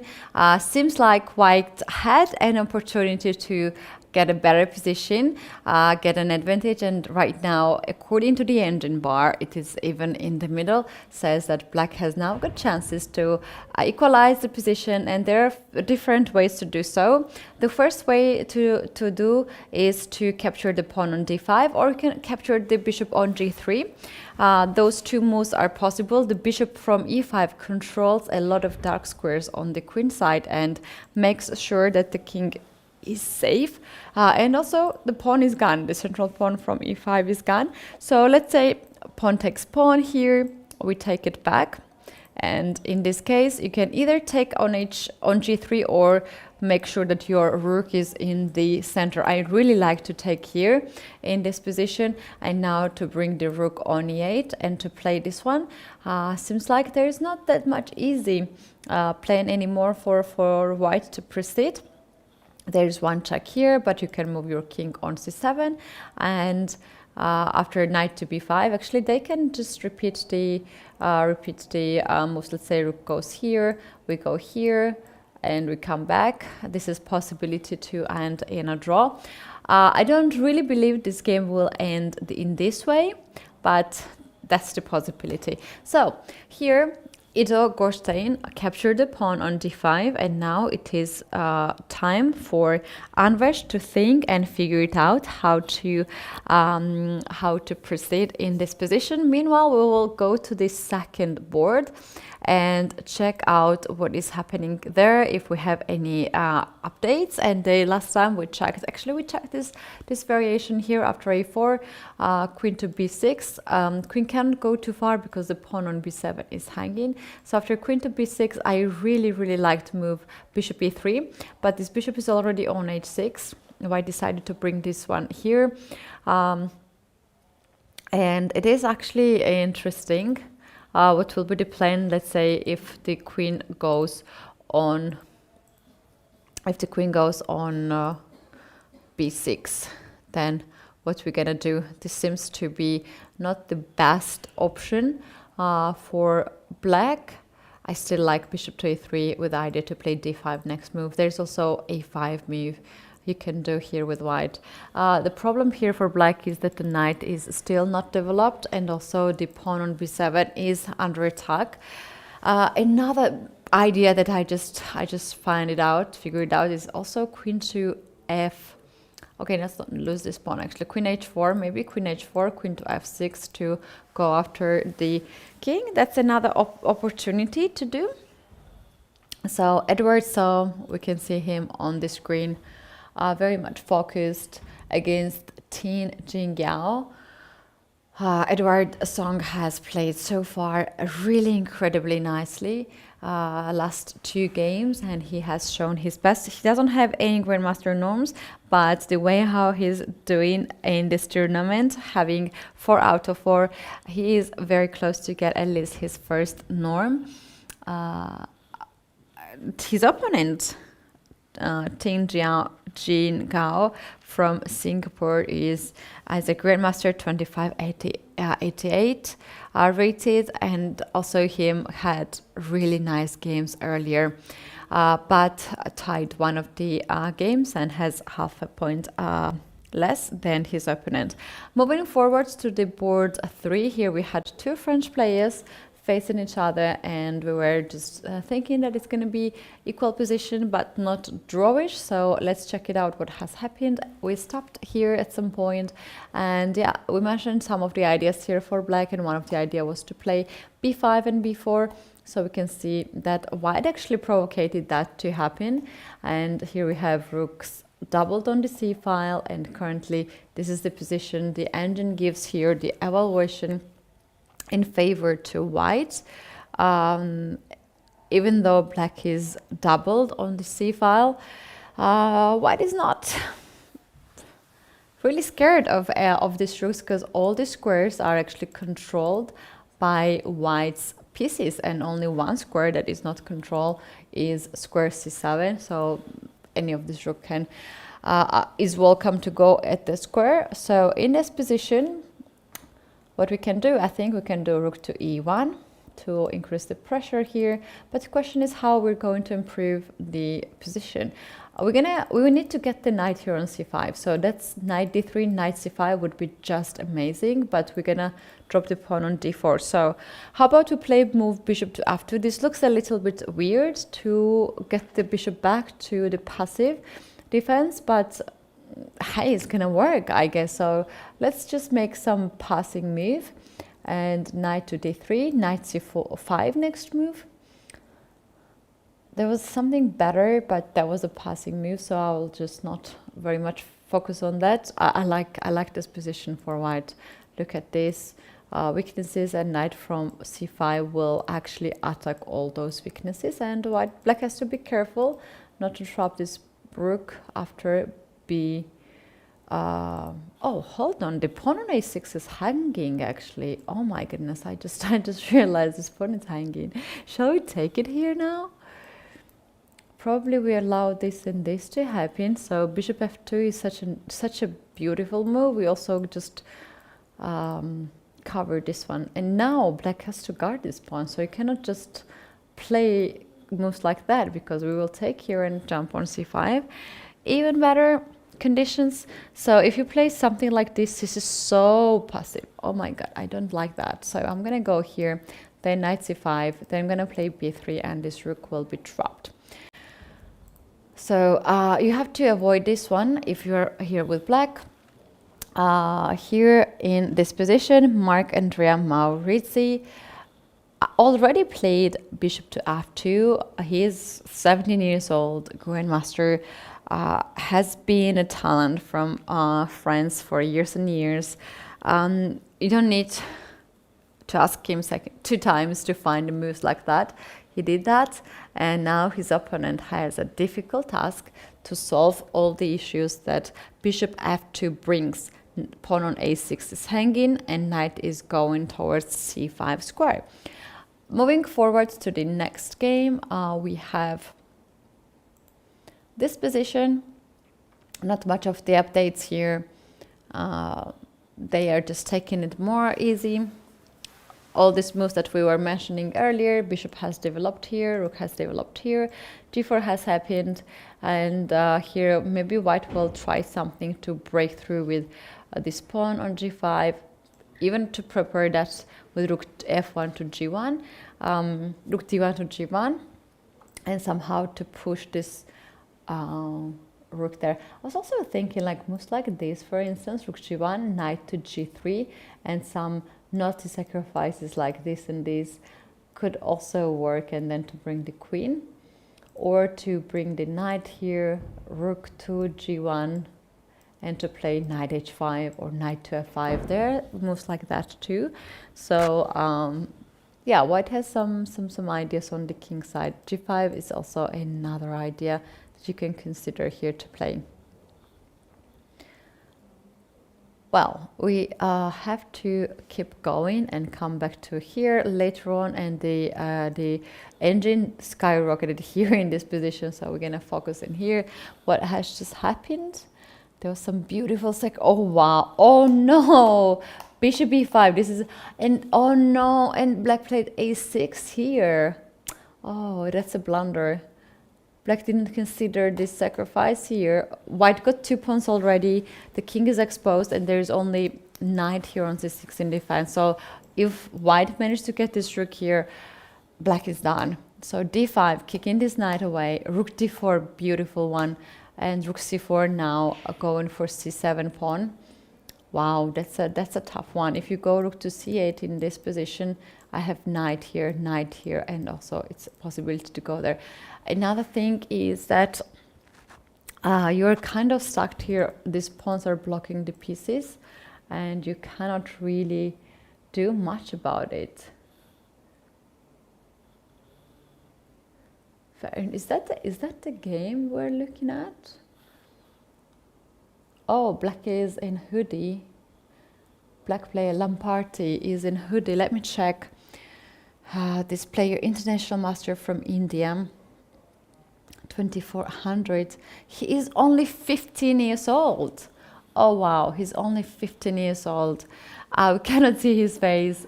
He has hoodie. He's not comfortable in his position.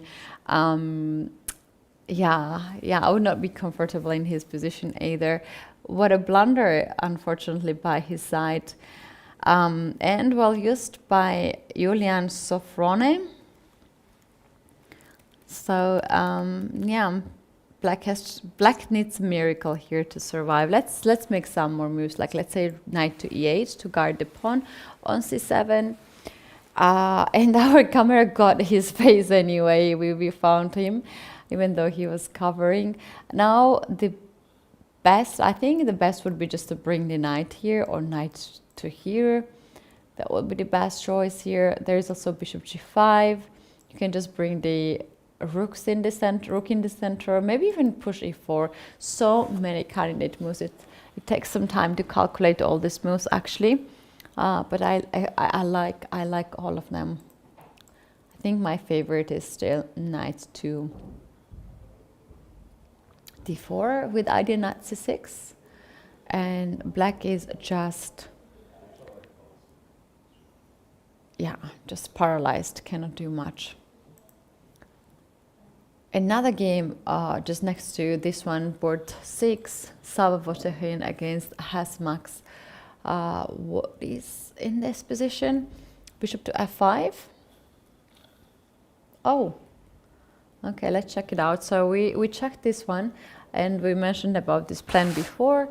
So b5 has happened. White was trying to create the weakness on c6. So here we have some changes. And double pawns on c6. Double pawns on c6. White goes right away knight to a4 to attack the pawn on c4. And black is sacrificing a piece in this position. So if you take on f5, I'm going to take here and I'm going to guard this pawn on c5. But the engine bar is not very much convinced in this position. I can just simply get back the queen on c2 and attack both of these pieces. That is also fine.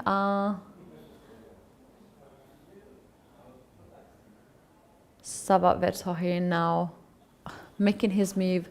You can see them on the back around. He's wearing black jumper. Okay, so we have this position actually on the board. He captured the bishop on f5. That was must play move. He doesn't have much of the options here. After e4, you definitely don't want to weaken this pawn on d3. You can just pass here, or you can even take. Can I take here? Let me check. Takes. You take here. I take here. You take here, and yeah, I can do, I don't know, something like queen to a8, offered queen trade. Seems fine to me. So queen to takes f5 was the mandatory here, and his opponent responded with rook takes on a4. And as we said, queen c2 is quite natural move to double attack the pawn and the rook, and there is no way that you can avoid losing the pawn on c4. After losing this pawn on c4, white will have extra pawn, and that's why white has a big advantage in this position. Also keep in mind, you guys, that black has less than 20 minutes on the clock, and white has 50 minutes, so that's a huge time advantage for white. Moving forward, as we can see on camera, Nicolas de Chamotava against Krzysztof Racek. So we have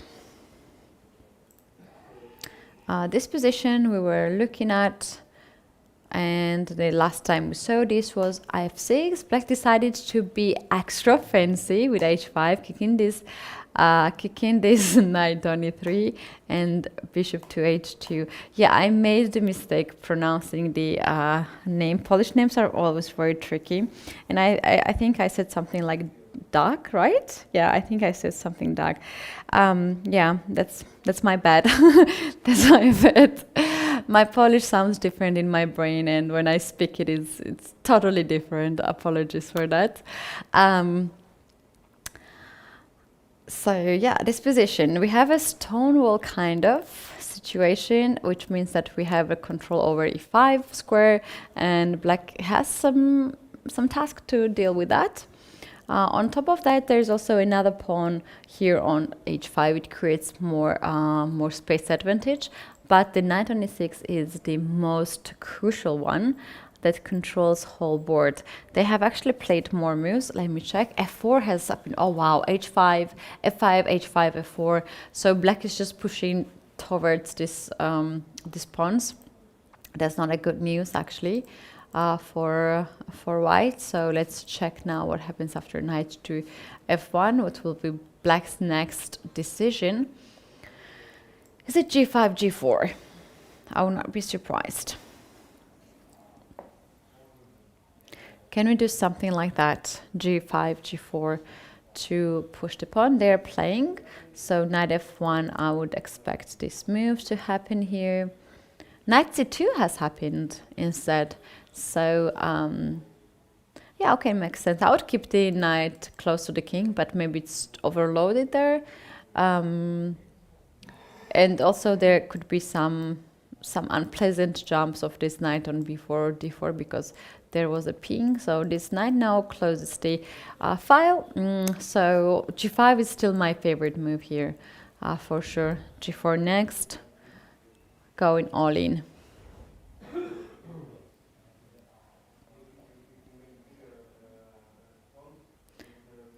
Yeah, that's the task here for white to be solved. Not so easy though. So going forward to next game, let me check, because here I believe black will take some time to think. What can we do? Oh, this is interesting. How this queen got in here? Is it trapped already? Like if white has a pawn here on c2, if you play back house, not on c2, we need pawn on a2. That's when you're telling to your opponent, give me the pawn, I need a pawn, give me the pawn to put here and win the queen. So basically we need this bishop to get there. That's a long story, we cannot do that. So at this point queen is stuck here, but it's not trapped. It is not trapped, and there is no way to get this queen. So something like that. Possible. These kind of positions are quite tense and quite packed, actually. I really don't like it. I really don't like to play this kind of positions because too many pieces. I want to check back this game. Ivanchuk has sacrificed a pawn against Piotr Breshina. And he's attacking now. Look at this. He's so active, trying to get some space advantage now, creating some pressure on the king side as well. The time situation is quite promising for Ivanchuk. White has here 15 minutes. But white has not much to worry here in this position because he has an extra pawn. Maybe it's not winning, but it is not bad at all. Piotr, let me check. He's, I think, 13 years old. I have to double check to make sure that is true. And we have one more result, so I'm gonna take you guys there too. But before that, we are going to check it out. The age of Piotr Przina, FIDE master from Poland. The brother, they're 13 years old. They're brothers. Another brother is international master, according to my knowledge. And this is, oh, he's covering his. Let's zoom a little bit in the playing venue to check it out. What is happening here? Oh wow, he's covering his face. It should be not so easy to play against legend Vasily Ivanchuk. Yeah, it should not be easy for a little guy like Piotr, 13 years old. There are some spectators in the playing venue observing the games, this game particularly. Yeah, Ivanchuk has a great time management actually. He's doing really good on time. But there can be some moments when he's thinking like 20, 30 minutes in a row. But in this one, he's controlling pretty nicely. And the time situation, 15 minutes versus 42 minutes. Seems very interesting. Seems very interesting. Nothing decided yet. Seems like equal at this point, but anything can happen. Another game that has been finished, that is on the board 13. So I'm gonna just check it out.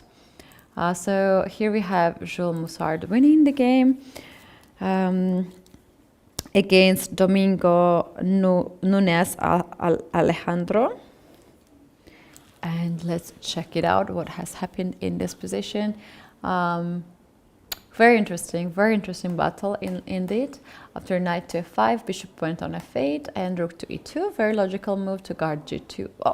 I jumped too far. Let me fix it. Let me fix this one. Okay, here.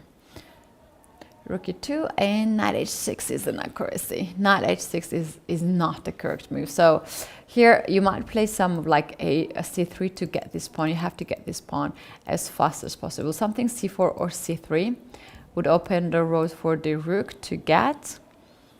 But instead, knight to h6 happened, and seems like a blunder.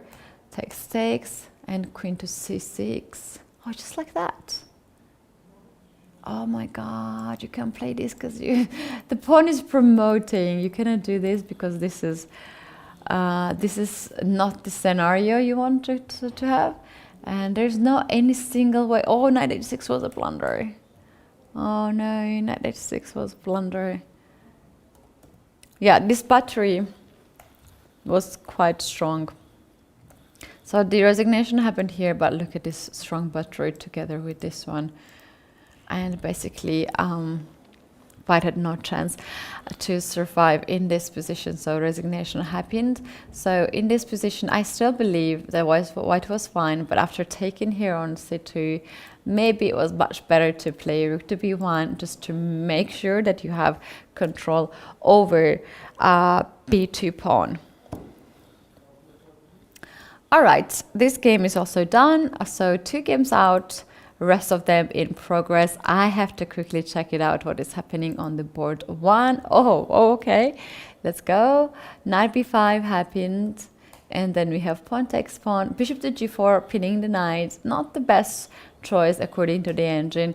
Rook to e8, and we have rook to a7. White is going with all in. The players don't have an access, hopefully, to the engines, and they don't know what is really happening. And now it is just a matter of who evaluates this position the best. To me, it seems like White is super active, but Black has extra material. So yeah, this is very sharp position. This is the game for anyone. Talking about today fair play, here we have actually the arbiters who are checking the players randomly, and also all the players who are playing on the top boards. They are checked before the game. We have seen them quite often. While players are arriving, the arbiter is checking them. So this is very important to have the fair play conditions for everyone. Yeah. Let's just wait here for a bit for black to make the move. And what can be the next move? What is a threat here in this position? Maybe not too much threat, but white just wants to double the rooks and ignore this bishop exists here.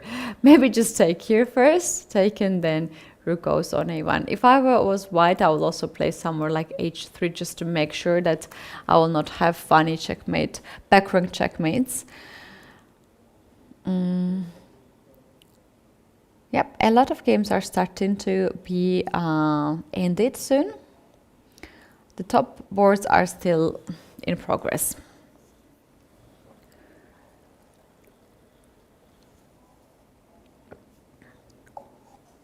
Yeah, black's king is protected by so many pieces. This bishop is also protecting, the knight is protecting, and this bishop and the queen. And of course the shield pawns. And like, yeah, all black's pieces are so well coordinated. White's pieces are also well coordinated and attacking. Like all the white's pieces are like literally just standing so nicely.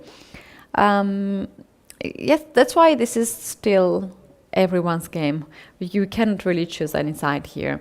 The engine is choosing the black side because a very materialistic approach is important for the a strong engine, but for human perspective, it is just double-edged position. Let me check what's the line that we are suggested here. To take on c4, to take on e5, and just ignore this and take on b5, because if you take on e5, you will drop something after knight d6 check. You have check and the bishop is hanging, so that's why you have to actually take the knight to get rid of this one. On b5, bishop goes back, queen goes back, sneaky tricky move, you have to be careful here. And after this one, the bishop is hanging, queen is hanging, rook e4 is the only move here, and it is okay. And black is having a slightly better position. I don't know. Yeah, maybe it's a very strong move. Look at this pawn chain. Look at this pawn chain. I like this pawn chain. They can start to move forwards. And basically, if you take, I take. Queen d6, you want to checkmate here. Is it oh no, I'm checkmating first. Yeah, I'm checkmating first. So you cannot freely give up your stuff. You have to play f3 here. Yeah. And going back, I guess. Next move can be c3. Can be this one. Can get here. So yeah, black is coming back to normal. We see Mark Andrea walking and smiling, so we have to use this opportunity to go to his game and check it out. What happened? He got the pawn on a6. Oh no. So it's like not only me, and so I'm not the one who blunders the pawns on a6. So okay, let's check it out. Knight h5 has happened. Very mysterious move. Probably he wants to play knight f4 to distract the queen and get the knight, or the other way, to take this rook and then to play knight to f4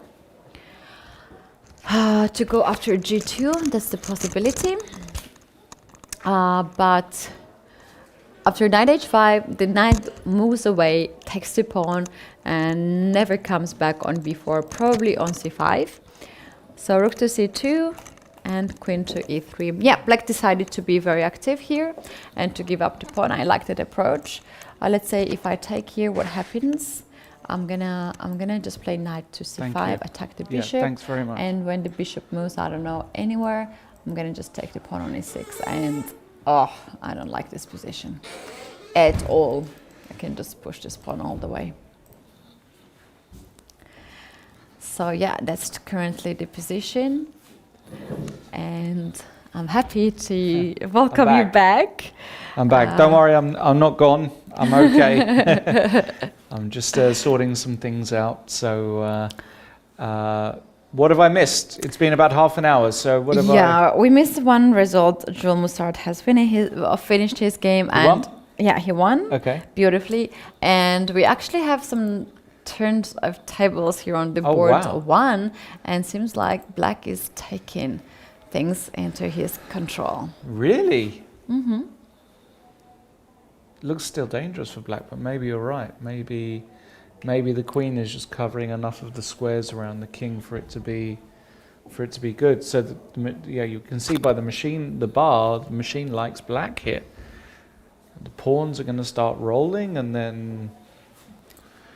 But it looks like any result is possible still, right here, I would say. Exactly. I like this pawn chain here Yeah, situation. They can help each other to move forward. Yes. But still, you have to be very careful. You have to. I showed this line here. I was like, oh, how about queen d6 and checkmate? But you are checkmated yourself first. Gotta be and careful. Remember yesterday's game, this Georgian player had really nice attack, and then he played rook to e4. Also the same thematic. Beautiful move. Here, giving up your exchange, and not like that, not this one. but like f3 has been played. Oh no, this is the current position. This is the current position. This is the current position? Yeah, this is the current current this is position. totally different. Yeah. This is I'm totally showing you the lines actually. This is totally different. What's going on here? This is an absolute mess. Basically, the suggestion is to take the pawn on c4, and we might see this line afterwards. And if I take on e5? Then take here. And if queen d6? If queen d6, You take on e5? I take. Yeah, it's something similar to what you were just showing actually. Because you have to take and queen c6 and f3 here. Very, very similar. Exactly. But, and the machine loves this for black. Absolutely loves it. Just says white has got no attack. I've got enough defenders. Very surprising. Exactly. Very surprising. There was a blunder, very funny blunder on board 6 that we checked earlier. So let's go back and check it out. Okay. Wait, where is this? Here? Yeah, here. Look at this. After bishop b5, we were like, oh, why this move here? And black played a6, a blunder. Oh. White takes here. Yes. Brilliant move. And then brings the rook on d4. Wow. Yeah, this is not. This is very bad for Lampati, yeah? Who's on a big score. And I checked that he's quite young, 15 years old. Okay. An international master from India. So this is currently the position. Now the bar suggests that this is completely winning for white, but is there a knockout blow? Yeah, that's the question. I was thinking something like knight c6. Yeah, and then if bishop takes, just pawn takes and rook a4 next looks very, very good. Rook b6, queen a5. Just go back one way. What is that? It's saying Maybe queen a3. Queen a3. Something is. No, queen a3, I guess. Okay. With the same idea. I personally wouldn't play knight c6. I don't think. Don't think. Maybe there is another move here. I was thinking the move I know. No. a4 with knight b5. Yeah, but the rook b6, queen a5. Tricky. Yeah, it's not the way. a4 is not the way. Takes away some of the space from the pieces. Yeah. No, it's not. It's not immediately straightforward to me, and I think this is Julian on the screen here. We're seeing this exact board here at the top of your screen, and you can also tell that he's not 100% clear on how best to proceed here. Yeah, very, very interesting sacrifice indeed. Worth it to go for that. Another interesting scenario has happened in this game. So it was just fine. Remember, we saw this knight g4 after f6. Look at this. Black started to roll the pawns, attacking the pieces. F5, F4, G5, G4, open up the H file now, and having really, really nice position. Looks very bad for white here, doesn't it? With these pawns so advanced, and Nicolose's got a lot of work to do here against a good international master if he's going to save something. But I don't like his chances to save here. Black's play so easy: bishop d6, queen h4, rook f6, rook h6. It all looks far too easy.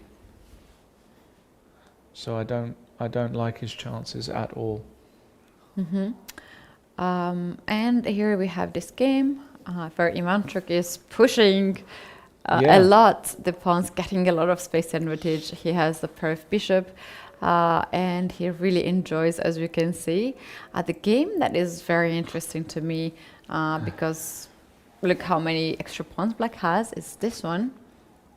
And here we have the grandmaster playing in this game. So here we have this position, quite standard position. Black decided to break through in the center and captured a lot of pawns, all the pawns possible, and he's not even afraid of. Yeah, but any attack. it doesn't look like this works for white. I mean, it looks quite clearly like a position which, with a bit of care, Black is going to have way too many pawns. He's already up 3 pawns, and I don't see a true attack here for white. So I think this is probably just losing for black for white. Too many extra material here. Too many pawns. Exactly. Have we got any decisive-looking positions at the moment? Probably not, right? Board 3 actually is. And Maritzi. Oh wow, that got very wow. Okay, what happened here? Well, Queen E3 is the last move. Yeah, this definitely, and I told you as well about an hour ago, Ketty, and for all of our viewers listening, that this is not the kind of position you want to play as Black against a very strong player, because it's passive. You have this awkward structure, and somebody like Marc-Andrea is just too skilled. He's going to find a way through, which he did.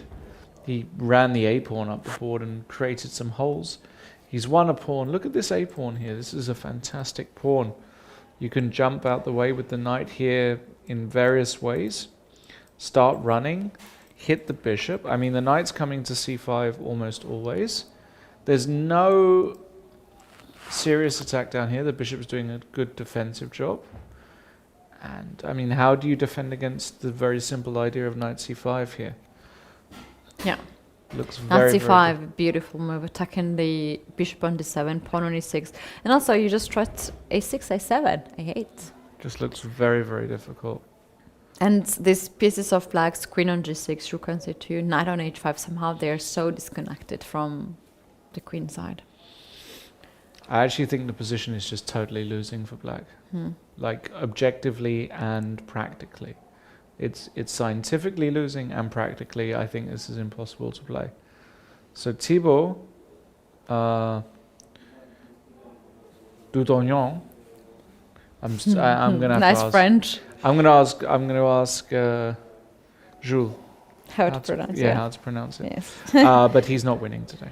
He's losing today. I'm calling it. I'm calling it right now. That is 1-0, board 3. Board 1, we have actually quite an interesting move. In the current position, Black decided to go for H5. Yikes. This game is completely out of control. Exactly. I mean, this game is really out of control.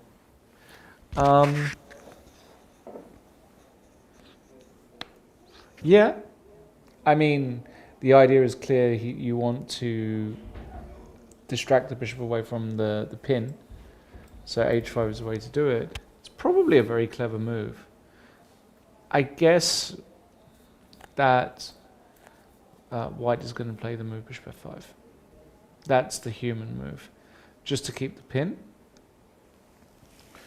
But the position remains far from clear. But I do like the inclusion of h5. He spent 13 minutes on that move. How are the clocks? 26 minutes against 17. Plenty of time, basically. Let's focus on the video in the playing venue. Sometimes we have a bit of different situations on the clock, so we can check it out much better if we go to the playing venue. And it is 26 minutes for white, and we're gonna zoom a little bit. 17:01. Yeah, it's actually pretty accurate, right? Yeah. Actually, really, really accurate, which is good for us. So now we know that the board time, the clocks are as they are, and not out of whack.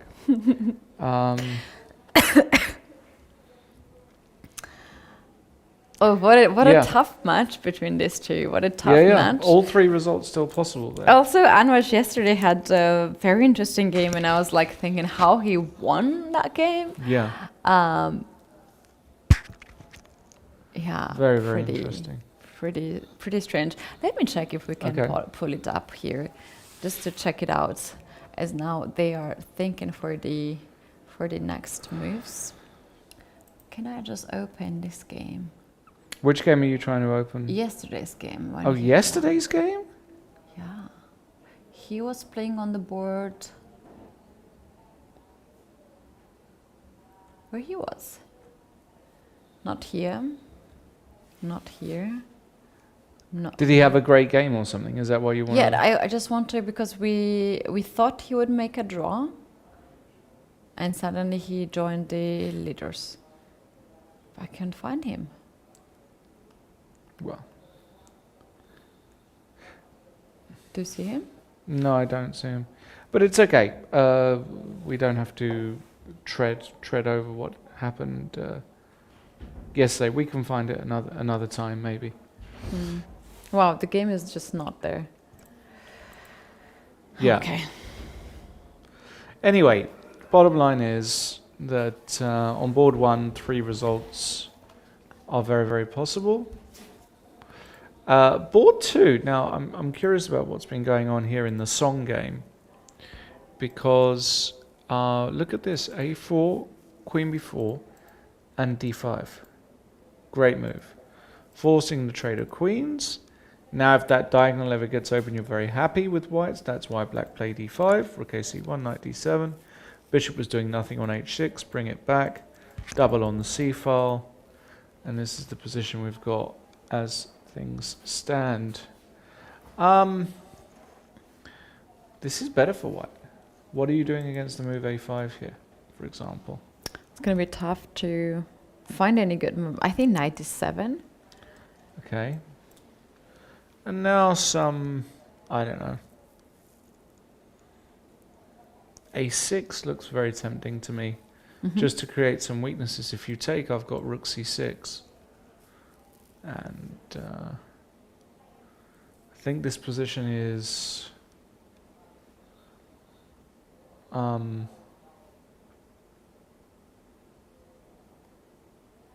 yeah, I think this is just slightly more pleasant for white. I think there's just a lot of play here for white. So, but we, you know, Tin is, I think Tin is starting to realize that actually he's not going to be winning this game anytime soon, and that he has to be careful not to lose. So I kind of expect him to think about how he can bail out here, but I'm not sure he can. Like a really good play here with white would press and press and press and press. Yeah, white has actually 13 minutes, so that's not a lot of time. That's why we see Edward Song so much focus here in this moment, trying to use his opponent's time to figure out all the moves. But it's not so hard to play from his side. It's like pretty easy, simple moves. Pair of bishop advantage here in this position is pretty open. It's quite Yeah, feasible. only white can be better here. Yeah, you know what I really like after knight to d7? You can move your rook because it's just stuck to guard the pawn on a7. So you can even consider to bring the king f1, king e2, like that, just to, Makes You total know. sense, yeah. yeah. King f1, king e2 makes total sense. So that's one way to play. Right. And Yeah. what we have on the board one, we don't have much moves. I think players are taking now some time off to figure it out, some more moves. Very interesting board number. Let me check board number 9. Let's go there. Board number 9. Aditya Yep, against Bagus Alama Vidal. against Wowzers. This Robert is Alama. actually a very interesting position. We've kind of missed this, but that queen looks like it's in trouble on b2, but can you trap it? Not really, not really. This queen was there, stuck, but could not really take it. But why decided to give up the pawn on b2? Queen e1 is a strong move. Yeah, I mean, the computer's not in love with black's position here. And if a computer doesn't love a position where you're a pawn up, then there's something wrong with that trade. But I don't see it, right? Because if you go rook b1, the queen goes to c2. If you go rook here, the queen definitely doesn't go to d3, but rather to d2. You kind of escape. Again, maybe this position has got life, but certainly very, very tricky.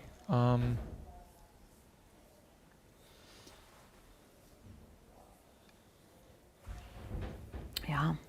No idea. I mean, you E5, can start with something like e5, knight c7.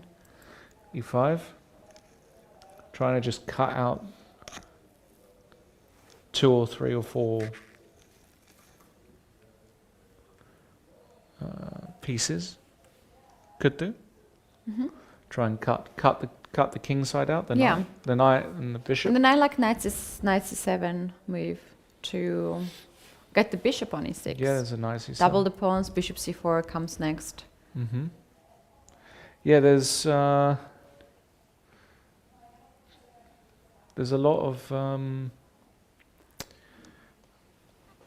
there's a lot to be concerned about here as black. Yeah, I think maybe Vidal is kind of really risking it today because he had, effectively a winning position yesterday and played a really nice game against the young GM. Didn't win it and wants revenge today. So he just said to himself, well, I'm going to play something a bit risky, but if I lose, I lose, so what? I need to make up the points from yesterday. That's one potential explanation.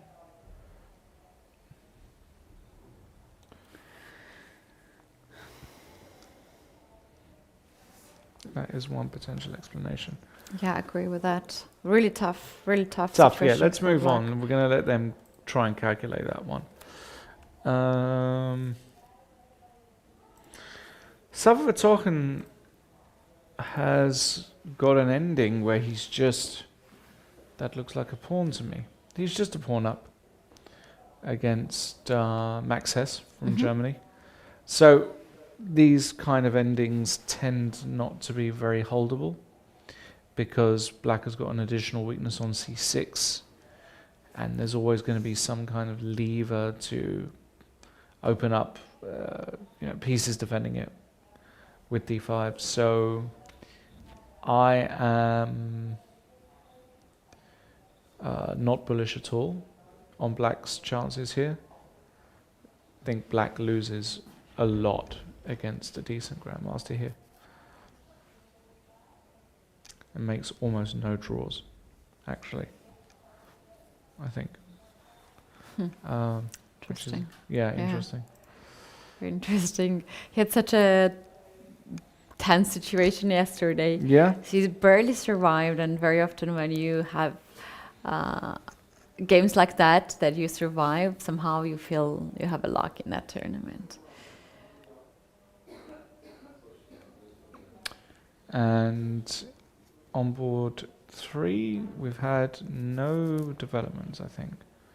So still deep in the tank here is the French FIDE Master playing against the French Grandmaster.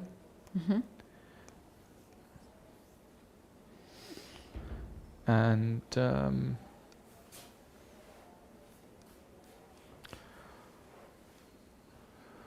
well, still think that this is 1-0 written all over it. Yeah, I agree with that. Tough game from the beginning. Yeah, Siddharth against Julio Cesar. We haven't really spent any time here, but we will do very quickly. And I think it's clear that after 28 moves, that Black is doing just fine. And if anything, Black might even be for preference. Mm-hmm. Although that's a question of taste.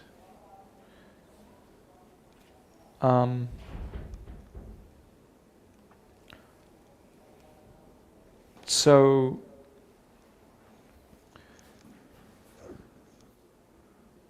yeah, okay, well, it's a very, very tricky position, very, very tricky ending. We're going to let them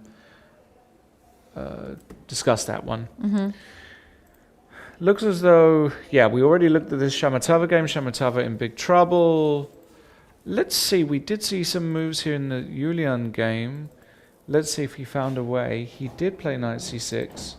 Takes, and queen a3. He did play your suggestion with rook a4 to come. Yeah. I think that's actually a very, very good, simple solution. Very, very good. Yeah, very, very nicely done, actually. The moment he got the bit of advantage, then he's outplaying his opponent quite nicely, finding the only moves. Yeah, so that will actually take Julian to 4.5 out of 5. So he'll be on one of the top 3 boards tomorrow or something like that. Mm-hmm. The day after tomorrow, because tomorrow... sorry, the day after tomorrow. Yeah.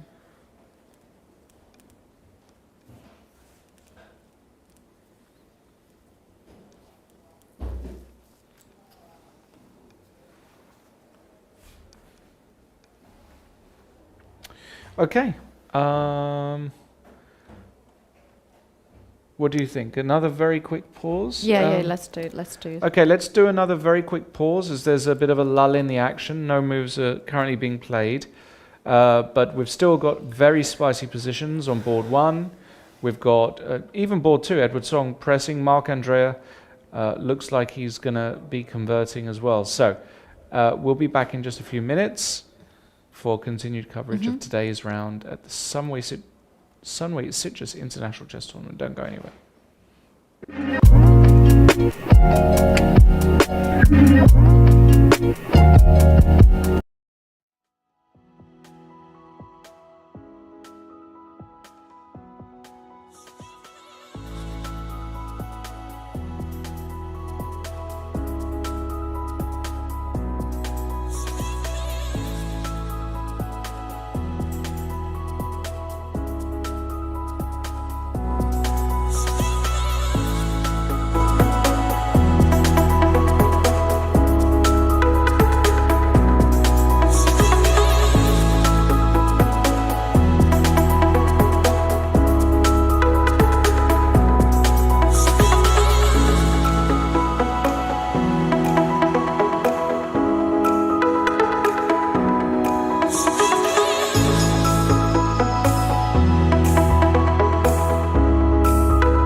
coming back into the round 5.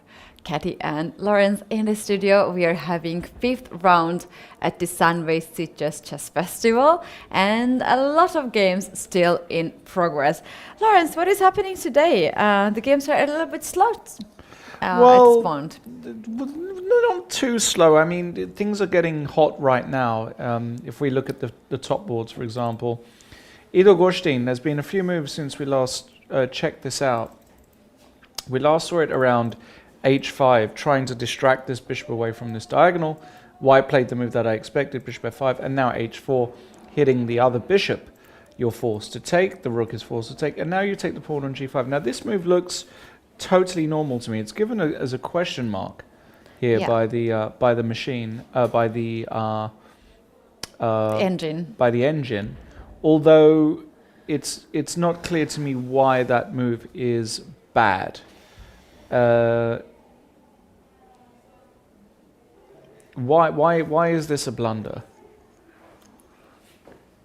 Black can take the pawn on c4. The knight is hanging.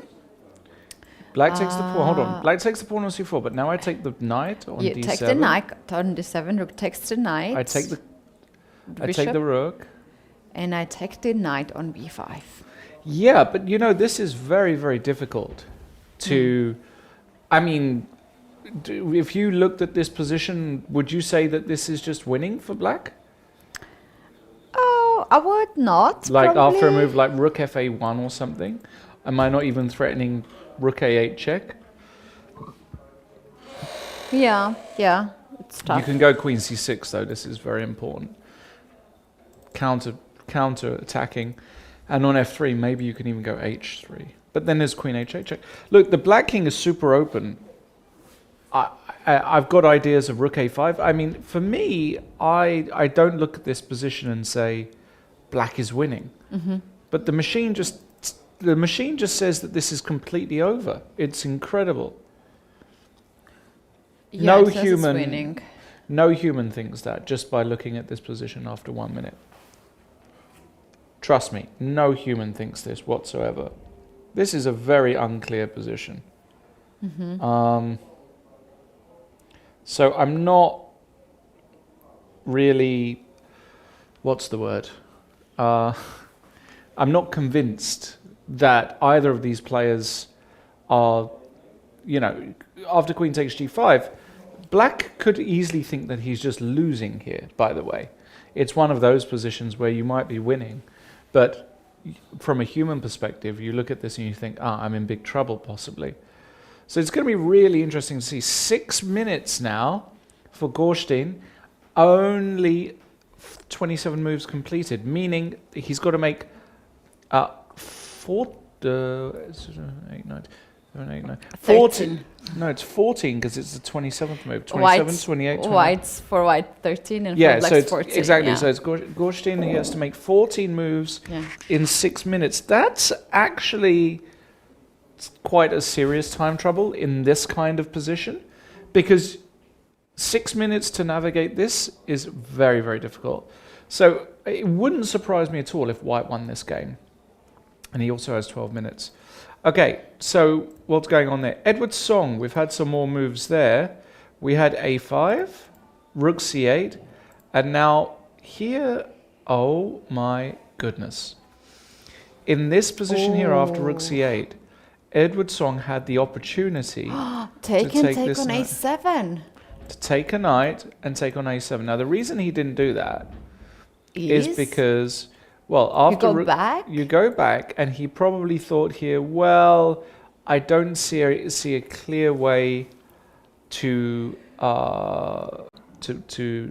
play on here. To win, but he's got the move b4. This is incredible. Oh, I love that. If you take this pawn, then d6, you open up your light square bishop, you're getting your rook back. And you have extra bishop. Yeah, you're going to be a piece up, right? And if you don't touch that pawn on b6, let's say you just play a move like king f7, white can go b5, and on the next move, just put this pawn on b6 and have a protected passed pawn on a7. And that's you're forever a pawn there. Forever a pawn, and you're only in exchange down. And then you've got loads of ideas. You can go like, I don't know, just to illustrate something here. you can play a move like bishop e2 and actually play bishop a6 if you want. That's disgusting for black. It's really, I mean, this is really pretty. So, in fact, it looks as though Edward Song has missed a game-winning tactic or game-winning concept. It's not a tactic exactly, but it's a concept. He played bishop e4, which I guess the Singaporean player was very happy to see, because after takes, the knight now comes to c4. Yes, you can take on a7, yes, you can take on b2, and we get this position. But these positions tend to be very holdable. The knight's going to come round to d3, the knight's going to maybe sit on c5, you can put the king on f8, you can do really whatever you want here. It's not, white just doesn't have enough to play with. He would love to get to this pawn, but it's not easy. Plus, if this knight and bishop start coordinating, it becomes very, very difficult. So I think that this position here will end up being a draw. I think this will end up being a draw. But board 3 is not going to be a draw. Board 3, I can tell you, is not. We last saw it after queen a3, and I told you I thought Marc-André was close to winning. And look at this. Black actually sacrificed the exchange to then bring the other rook in, but after rook e2... this is his idea. This is kind of clever. He goes knight f4. I love that. If you take the rook, then knight h3 wins the queen. This is what happened, but the resulting positions is two rooks for a queen, and this guy, and you're going to plant a knight on c5. Yeah, queen d3 is the only move to kind of justify all of this, but knight c5, queen takes d4, and rook c2. And there is no way to stop a6, a7. You have to go bishop c8, and now you can just go knight. You can go a6. You can also go knight b3. That's a very nice move, targeting the queen and the bishop. And this position here, Ketty, you do not save. Yeah, difficult to save. White's king is quite settled here on the king side. There's no any potential attack on that side. You just want to make sure that there is no checkmate on the back rank, so you can play something like h3, and all you can do is just to push the pawn on a file, and that's going to be it. They are actually making more moves, and the bishop is gone from the board. I don't know how that happened actually. Let's take a look at that. In which position? Board 3, the bishop is already gone. Board 3, the bishop is already gone? In this position here? Okay, there were some more moves. Yeah. Yes, so there was rook c2, bishop c6 was played, but same idea, knight b3, queen a7, yeah. Two rooks and a knight, way too much material, and you can do whatever you want. The easiest way here for Marc-André will probably be just to go rook c7 and go a7, and you're going to have a queen, rook and knight. He's going to take first, actually. Maybe that's even cleaner. He's going to take on e4 first, takes back, and now rook c7 just has to be played here. And we'll stay on this board because I think we're going to see a handshake. Rook c7 was played. And I think Thibaut is ready to give this game up. Let's just get a full screen of these guys. Yeah, there is Thibaut. Yeah, we are expecting any moment the resignation. Also, Marc-André was just checking his score sheets. Nicely done by him. Yeah, I mean... He knows he's winning? Yeah, of course. Yeah, and that's it. There's the handshake. GG. And, yeah, beautifully done. He's in a good shape. He's showing his best. I think they want to analyze the game outside. That's what they talked. Thibaut looks like he's very disappointed there, but I don't really see why, because he was just worse the whole game. And he didn't have any chances whatsoever. Actually, Marc-André Maruzzi, of all the top grandmasters in the tournament, he's the one who has been, I would say, the most consistent at the moment. Yeah, he's been converting winning positions. He's going to be a player for the title in this tournament, believe you me. He is up there. he's going to be that. I agree with it. He's doing fantastic job indeed. And we're going to 4.5 get now. we're going to get this position on board 1, by the way, because he did take on f5, Okay. and he did take on. No, sorry, he did. That's a different position. Taking on f5 we didn't look at, right? Somehow.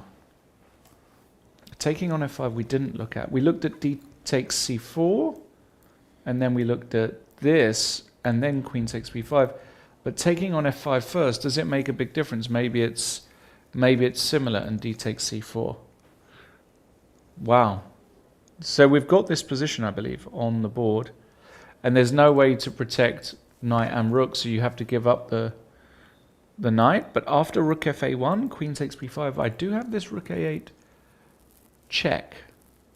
Takes, king c7, check. And my idea is I want to take your rook, but once I take your rook, you start running your pawns. Now this is incredibly tough. Now 8 minutes for white, and there's 5 for black. And the truth is that, what did he do? Did he play a rook? Let me Yeah, check. we've basically got this. And he's gone for this exact line. He's gone for this exact line. Rook fa1, queen takes b5, rook a8 check. But this doesn't work. Takes, king c7. This doesn't work. Because after you give check, king b7, importantly, the knight is protecting the b8 square. That's extremely important.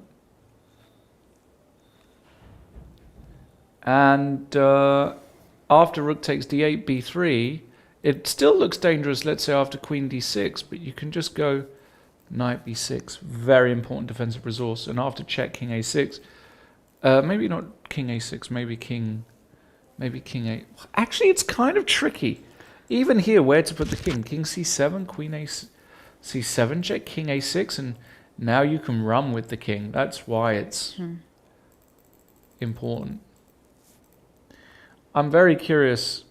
Wait, something else is. I don't even know what's happened here. So, let me see if I can get the moves. Let's go full board on board 1 here. 8 minutes for black, 5 minutes for white. Oh, sorry, the opposite. 8 minutes for white, 5 minutes for black. Yeah. I actually love how Anvesh is sitting so still, so focused, showing no nerves in this position. It all looks more worried to me because he actually is on his mission to survive in this game because it's really, really tough situation. Couple more moves to to make before time increment. 9 more moves. Yeah. And the position is not easy still. Babe, I need to see what has happened. So hold on a second. Let's just get the moves up because it went. He played. Wow, he played queen b8 here. He didn't like the lines with king c7, so he's given up the queen. Gorstein has given up his queen. It's a brilliant move. But it might be a brilliant move because now what he's saying is, I don't know if you can. My stop pieces my are pawns. connected. My knight just But puts pieces together, and I I'm do have gonna a push the check. pawns. I do have a check.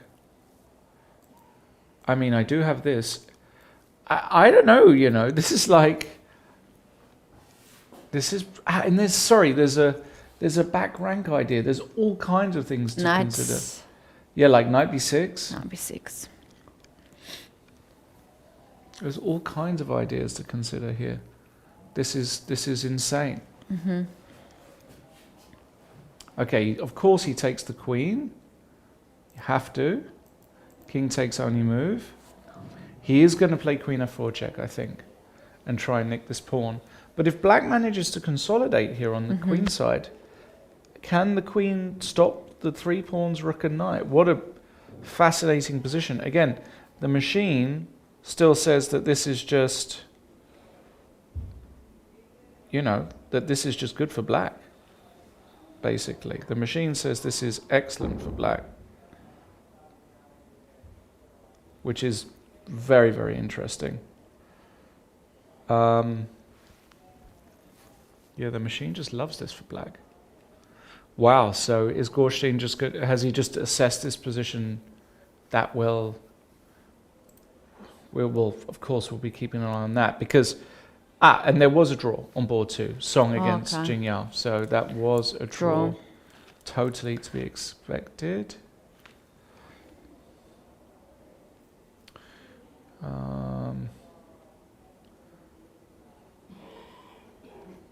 Okay, let's see what... This is a fascinating game. Guess we have to stay with this as it's ball run. Queen f4 check played by white. Totally logical. Totally logical. And... well...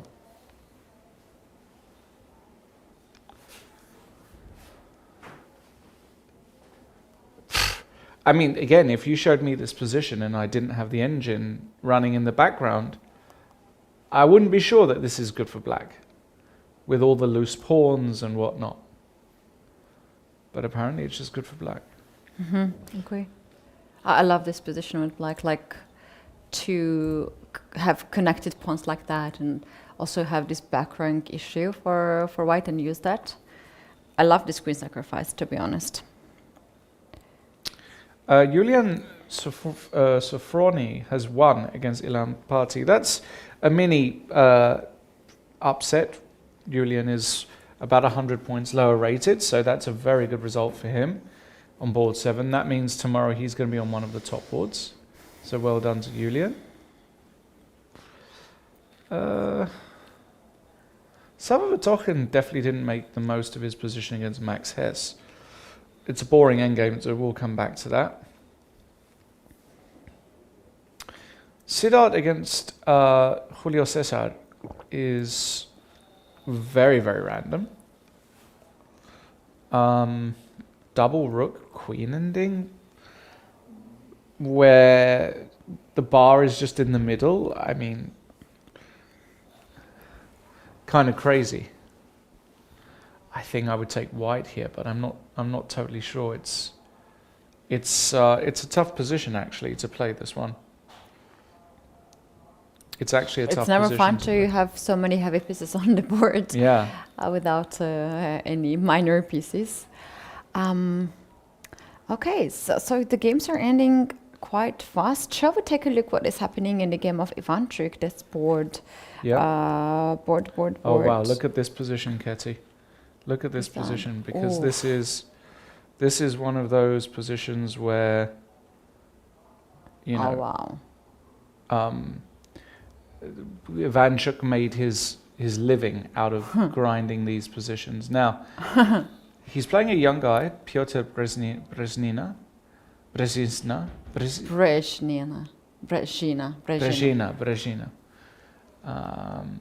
And Ivanchuk is trying to press, but the young guy is holding firm, and at the moment it doesn't look like there's a clear breakthrough for black, but his position looks beautiful, of course. Look at the seconds on the clock. How many moves he has to make still? Let's check it out. Let's have a look. 37, 3 more moves. That's well, it's kind of bad. a position, yeah, because you can play lots of passing moves here. In the worst case scenario, you just go rook e1, for example. I like when he made a move and look at his opponent. What was his reaction? And Ivanchuk spending 13 minutes on the clock. He's so focused. Yeah, Vasily wants to win this game. He's not going to give up yet. The problem is white's construction is so strong that it's very difficult to see how to do it. I guess the way to do it, if I'm being honest, is actually to play a move like rook h3, and then maybe even come round and think about targeting this pawn on a3. That's what I would be envisaging in this position here. In what? Envisaging. What does that mean? To envisage, it means like to... Let me first pronounce that. Envisage. Envisage. Yeah. Envisage. Envisaging, exactly. Envisaging. Exactly. It's like to think about something. Okay. So, yeah, it's a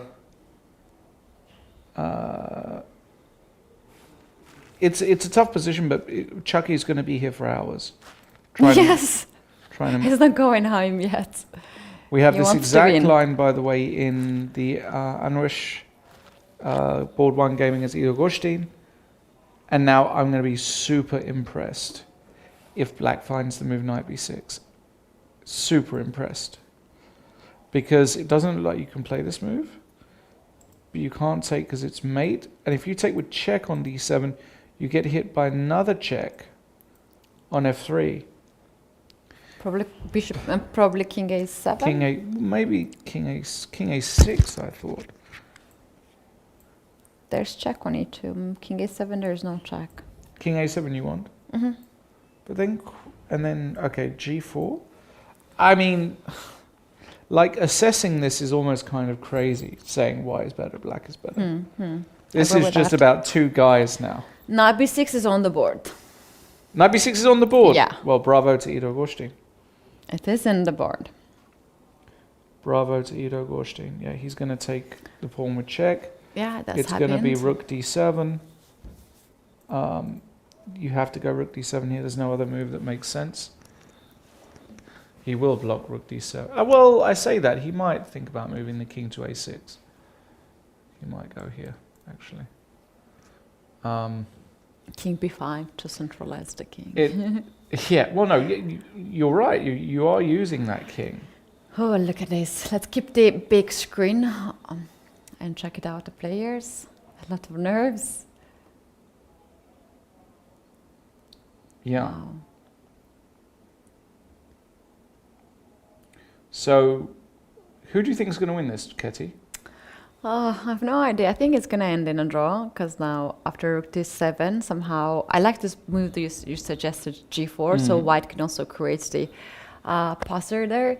But white is the one who is defending now, for sure. Still, he has some chances.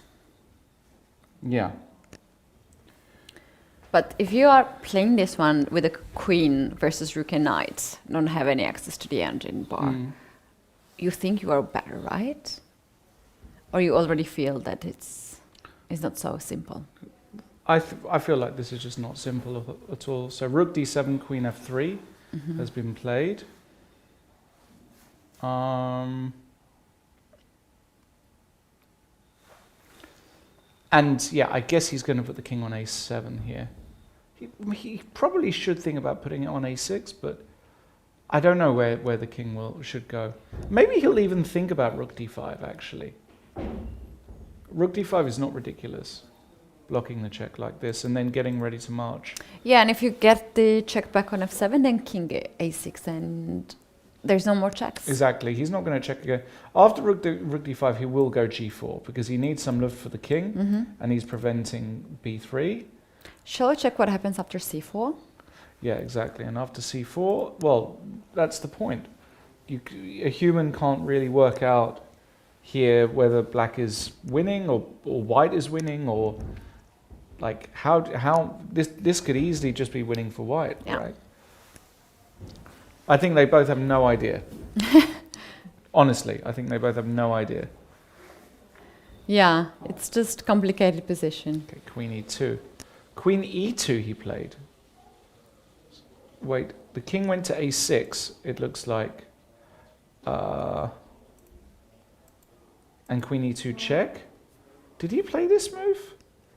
Because now you go c4, right? You just go c4, and if he gives a check, you put the king on b5. So if he did play queen e2 check, it's a little strange to me.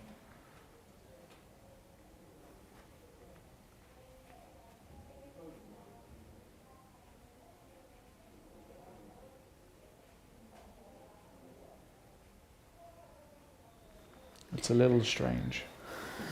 I like rook d5, to be honest. Which one do you like? I liked rook d5 earlier. Rook d5. Yeah. Okay. But yeah, now c4 is There've been some moves. So Queen E2 Check. C4 is on the board. I feel as though maybe Black's just going to win this. I don't know. Oh, F4. F4 played has been F4? played, yeah.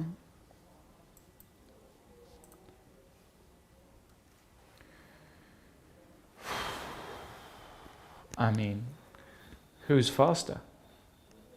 Black. 'Cause Black is faster, on but the 4th rank. Black is faster, but I have an extra queen. Queen is a queen. Can make some checks. He goes B3. This is correct, of course. F5. Yeah, F5, and then yeah, all 3 results. As I've been- Exactly. I can go B2. I can go C3. You can't go C3. King A6. King A5, maybe. King A5 is the move. You have to play. King A5 is very human. Let's say I go F6, C3. C3, and let's say here I go Queen E5 check. You have to block with the knight, 95. and then some queen. Oh, I've got F7 here. Sorry. F7, rook takes F7 and queen to D5. Yeah, but you just leave it. You go B2, and there's no way that these guys are going to be able to calculate this. No way. Oh my goodness. There's going to be. Difficult. You know, this is a plausible position. 3 queens on the board. 3 queens on the board. And then who knows, 3 results or maybe 4 results are possible. So this could get absolutely crazy if they play according to the best moves. Oh, there's a beautiful move and situation on the board. 8. Quickly check that and Okay. come back here Board 8. because we don't want to miss any action. Shamatama. Yes. Look at Please. this situation that we have in the end. I'm gonna just refresh it and go to here. Oh my God, how we What's got in going on here? here? How we got in here? Oh, look at that. Shamatava. So we stopped somewhere here. G3, F3, Mm-hmm. and then we had several more moves. Yeah. And now we have check, E3. Goodness. And Oh, look at that as a bishop move. C4. That's gorgeous. Getting rid of the light square bishop, queen to H6, attacking the bishop, and now trying to trap the bishop on H. Look at the bishop on H2. That's the worst so bishop. funny looking. That's like the a worst bishop I've ever seen. Yeah. And now we have black hitting the knight, and knight to F3. No, that's crazy position. So here black can just give a check and probably take. Right? Yeah. Take here. Lots of ways to win, right? Oh, you can actually first Yeah, you can do that queen, first, yeah, and then win a rook, yeah. That's very nice. And go here, just... Can I do also this? Or take here, yeah. That's No, completely winning. it's done. It's really done, this position. Yeah, What a nice game by Christoph, huh? yeah, beautifully done. And he's going for that. He's absolutely going for that, and it's not so hard to see this move. All right, let's focus Yeah. on this one. Yeah, As they we have to will. play now fast. 2 minutes 57. So what move are we on? We are on... 39. So we have 39. one more move of Okay. excitement, and then we're going to have Well, it's kind of a... Is this a critical move here? Maybe. I don't know. Like, it feels like it's a pretty critical move. But very difficult to say, honestly, who is doing well here. I still am confident in saying both of these players don't know who's better or not. That's my opinion. They both want to win, obviously. Mm-hmm. I have this kind of feeling when I know that I'm not better, but I Yeah. still want to win. I want my Yeah. opponent still to play. Yeah. This is kind of position. But And I both think of them can feel like maybe this they'd way. both be happy with a draw now. Yeah, that's the best option always. But the thing is, Gorshtein outrates his opponent by nearly 200 points. So he probably just thinks, well, I'm the better player, I should be able to calculate. But as we've said for a long time now, you don't underestimate the Indians. Another thing, yeah, that's true. They're just so strong. Another thing is when you are always winning and you miss your chance. Somehow you want to not make a draw. You want still to win. So they both have their own approach in the game. Rook f7 has been played. 1 minute. This is the final minutes. That's why white is taking this time. Of course, how to guard the pawn on f6. Was that game done?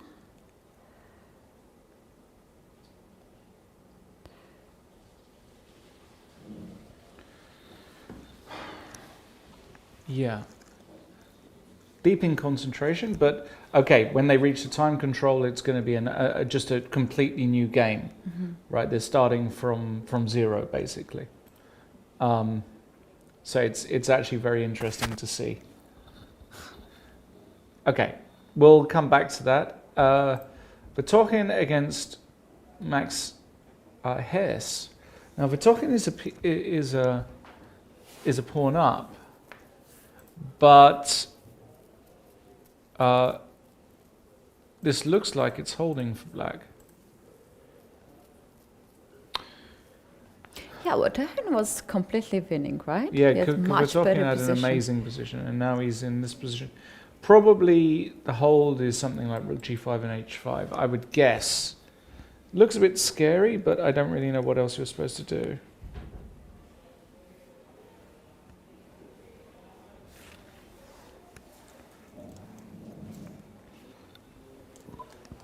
I don't really know.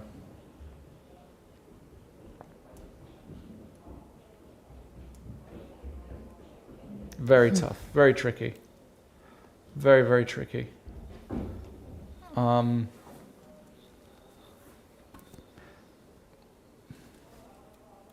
Yeah, I'm engineless, so I don't quite know. Engineless. I don't quite know, but it looks as though it should be holding somehow. All right, let's. Rook to a5 or rook to b5. Oh, Tal won. Tal Abijal beat Daniel Safavora, so that's a good result for Tal. Shall we take a look back at Ivanchuk's game? Yeah. Okay. If he Not much has improved. happened. And He's they now got the put time. the king in. He's using the king as an attacking piece.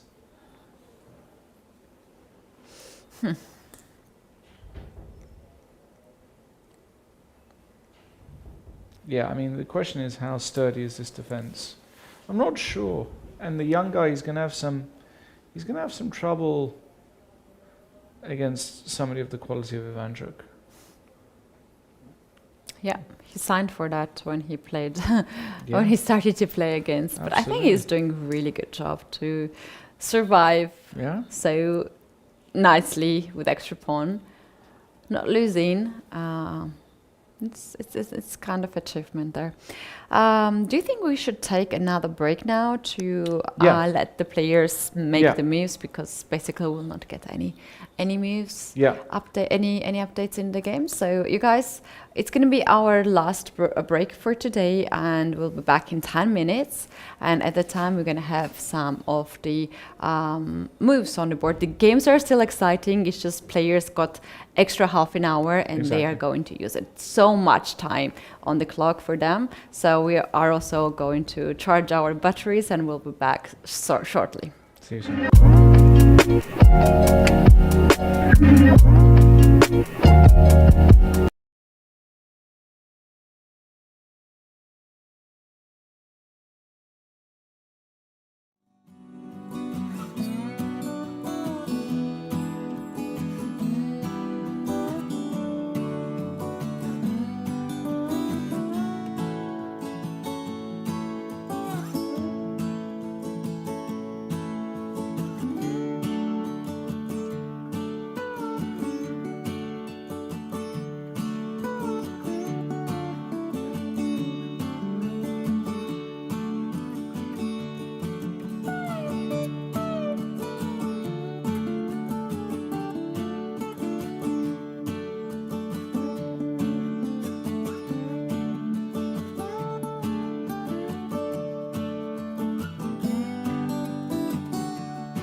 Coming back from the break into the 5 round, very likely the last part of the final round, we have a special guest in the studio, international master Loic Travaden from France. Hello and welcome to our studio.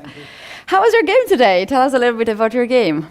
I was a bit better, but I didn't find a good sequence of moves, and then it was equal and I drew. So Yeah, thanks very much for joining me here, because we're gonna take a look at the first board, which is still in progress, and we have also quite interesting endgame of Ivanchuk's game. And overall, you have 3.5 points now after 5. How was your tournament in general so far? So for the 3 first game, I played very well. Even the 4th game, but it was like a fortress, and I tried to break it. Yes. So it was you who tried to break it. In my head, I was the sentence of Magnus. He said, "No fortress exists." So I had this in mind, but I should take the draw and. Yeah. But He tricked you. Magnus tricked you, right? Your opponent was Anvash. yeah, Andosh, and now he is playing with white. Yeah, let's take a look at this game. Very interesting game. We're gonna have the screen on the board on the screen. His opponent sacrificed the queen. I don't know if you were watching No, not at all. this game. So there was a moment. Maybe we can just go a little bit back. So here at this point, there was this kind of check here, and Ido Gorsen decided to give up the queen here and to go to this end game. And after several moves, here we have this position. How would you evaluate this one? If you can just pick the side, which one would you choose, queen or rook and knight? If I could pick a side, we have to calculate, but Yeah. from the first look at this position, I would prefer to play with black, Yeah. because I think the moves are clearly easier. And okay, if you make a mistake, you will still have chances, whereas if with white you make a single mistake, you are lost right now. So, but I have the feeling maybe even if the rook sacrifice against the pawn somewhere, Yeah. we with the king and the 2 pawns and the knight, we can maybe force white to make a repetition. So Yeah. But here the problem is that black can't really push the pawn C because it's pinned. You can't really push the pawn B because you will lose. Like, what would be the move here? Like, how, as a black, how would you improve the position to push? okay, I will bring the king to b4, and then Yeah, maybe you can show Okay, to us. I would play maybe king b5, king b4, then c3, and then maybe the knight on c4. So now I have a fortress close to my king, so no checks are available for white. And also when I advance my pawns, then my king could maybe escape from the checks if the queen tries to go around, for example, maybe something like this on the other side. So maybe the good setup for me is to do this.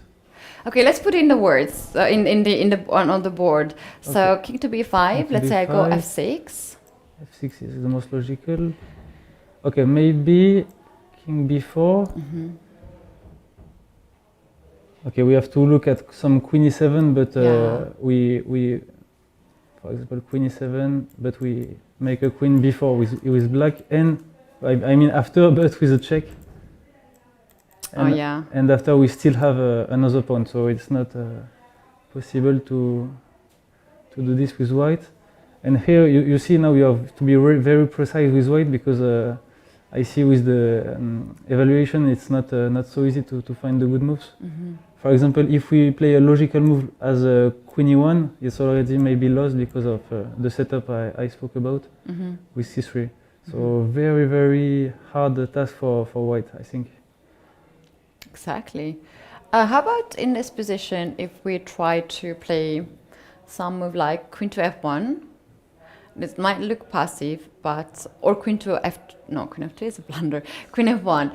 So I want to push f7, and I also want to stop the pawns progressing. The problem is maybe yes. What I spoke about just before, maybe b2, f7.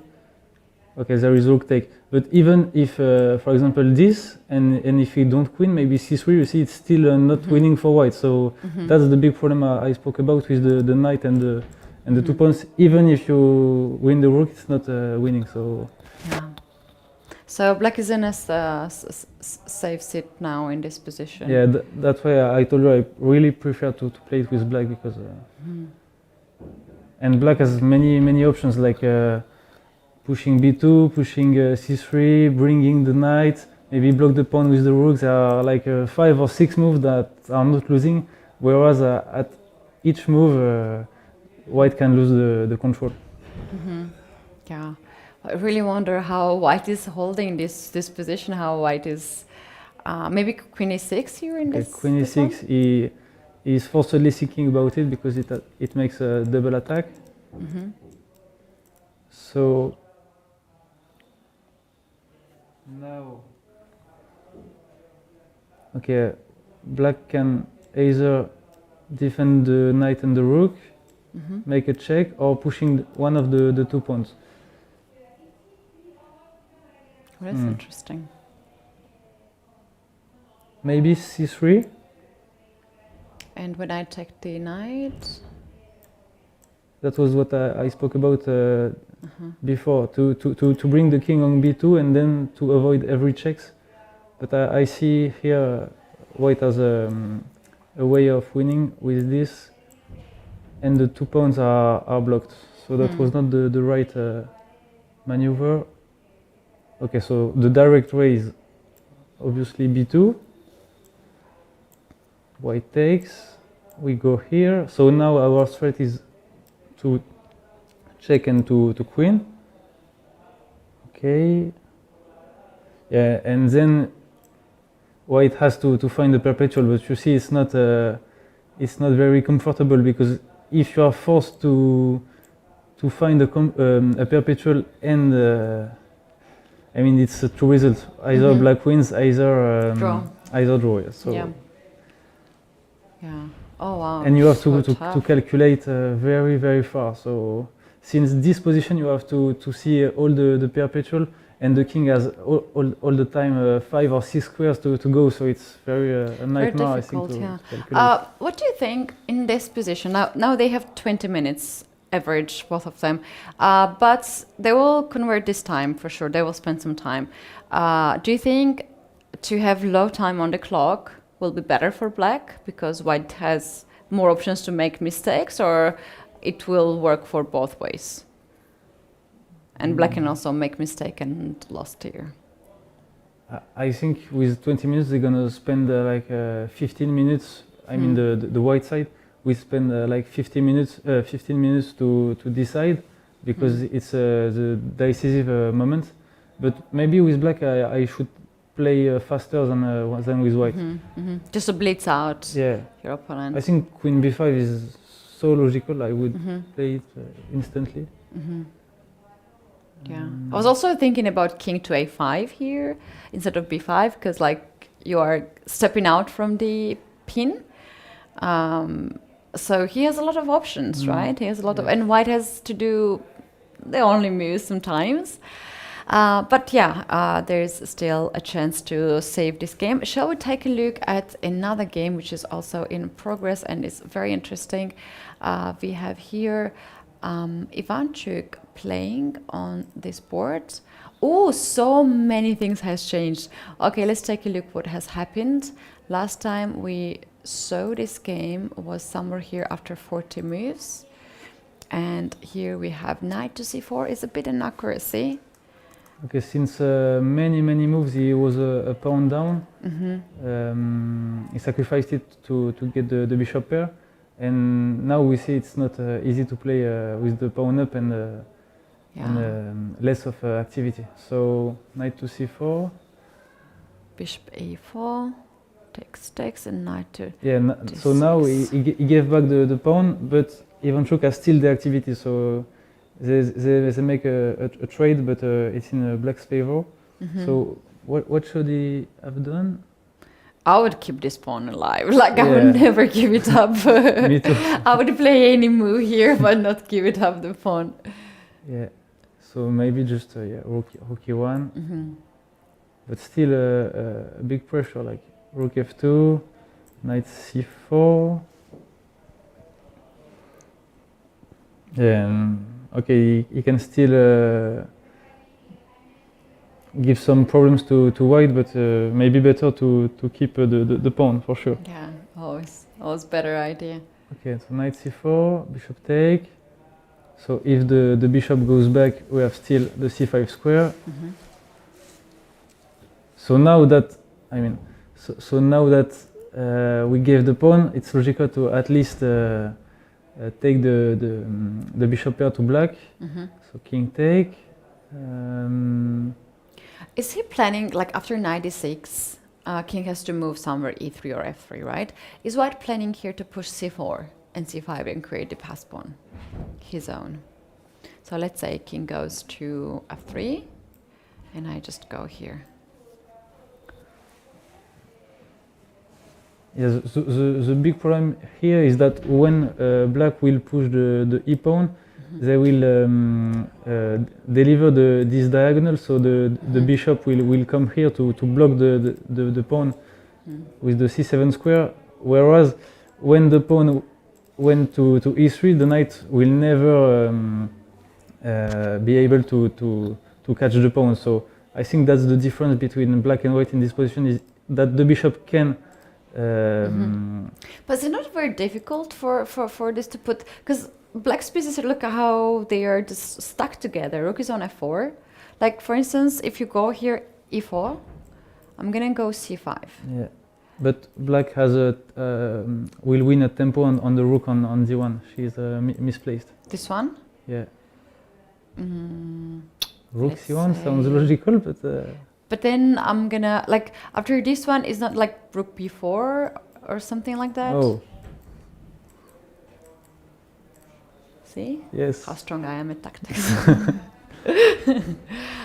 But so You are Miss Tactic or Miss Strategy? I don't remind. I'm a friend of Miss Tactic. Close. So maybe I should go to. Yeah, so tough. Here, I guess. Here. Yes, okay, but now the rook cannot move from the one First the rank, first, Yeah. and okay, we can attack the rook. Okay, rook. If the rook goes to g1, okay, we will again win a tempo on the rook, and then maybe some bishop f4 are coming, or maybe Rook h8. Like, you can give up your rook for the pawn. Yeah. And yeah. Oh, it's more tough then, it seems. This position. okay. So rook e1. If he wants directly to sacrifice without losing time. Oh, now there is rook h7. Oh, that's even better than a rook h8. So and if now white plays knight b5, they will then push c7, but we will play rook Yeah, h8, and yeah. white will have lose many time. Okay, and even here bishop f4. Yeah, still this idea. Oh wow, tough situation here then for white, because I thought there was the idea to give up the pawn there and to create the pass pawn, but he has to figure out something else. On the first board, we don't have any updates. They don't really play much moves, and we are okay. There's one more game on the top boards. Let me put it there. So here, this one. What would be your evaluation in this position? White has an extra pawn. I mean, if they keep it alive, maybe clearly better. But both king are are as safe as the other king. So, I mean, if white keep the pawn plus they gain the initiative, they will win. But if they keep the pawn but black has the initiative, it will be a draw. So now he found the great move d5. Yeah. So the idea is after queen take to make a check on c3. So both rooks are attacked, but after the black king move, we escape with the rook first, and then we capture, or even better, we checkmate. Even better. So yeah. the only move not to lose the not to let the rook make a check was king f8, but then it's Another checkmate. yes, Yeah. another. So d5 is a great move. Oh, I love this move. Yeah. Yeah, I mean the problem maybe if he didn't play d5, maybe some rook b8, rook h8 to counterattack to the white king, or maybe also rook b5, maybe to play this. I don't know. I'm not sure about this, but Yeah, I think this rook was on the 5th rank, and then he switched the file for the rook. So after d5, how are we going to hold on it? Because like this is a serious threat now. okay, maybe we can. I'm not sure, but I was thinking about moving the king so that after king c3, queen c3, But there's we rook have. h4. Okay. I didn't see this one. So we definitely don't want to move the king. Yeah, king, like you can't really move the king because if you go on the back rank, there's a check too. Okay, so maybe I was thinking of queen f3 or queen f5, a kind of move. After the check. but maybe queen f3 we will play rook f4. Yeah, and I cannot take again because of this. So maybe black's priority is to move the rook. For example, to You know what? You can go back rank. No, you yeah, can't. still the But same like- problem. And then This is here, and then you have this one and this one. Oh wow.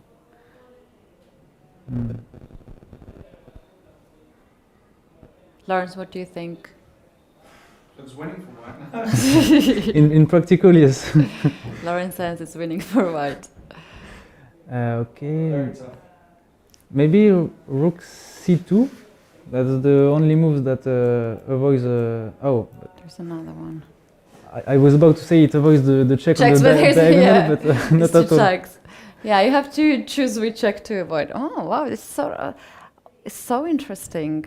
Oh, yeah, maybe he played because I see the clock has changed. Okay, let's update that. And the move they played is Okay, is it queen f5? Yeah, queen f5. we tried all the moves, but he found the good one. Yeah, queen f5. Okay, so the idea is to play rook f2. Ah, okay. This is The thing is that after this one, you have rook to b1, and you are Oh. winning the queen. So tricky, right? Oh wow. So white went here d6 already. This is the move we have on the board. Okay, so d6 is logical. He's trying to make another queen. And the idea is that in order not to let white make a queen, black will lose many tempo, and then white will gain back the activity and will try to make something against the black king. So you think that practically this is not easy to defend this kind of... Yeah, So- if yeah. every move he has to find an only move, it's not very comfortable. Yeah, for instance, now maybe it's better to go here and here to stop that and somehow, but still it's not so clear because there's always these checks, always these moves here, back rank too. Wow. Oh, what about rook f2? The chat asks that move, rook f2.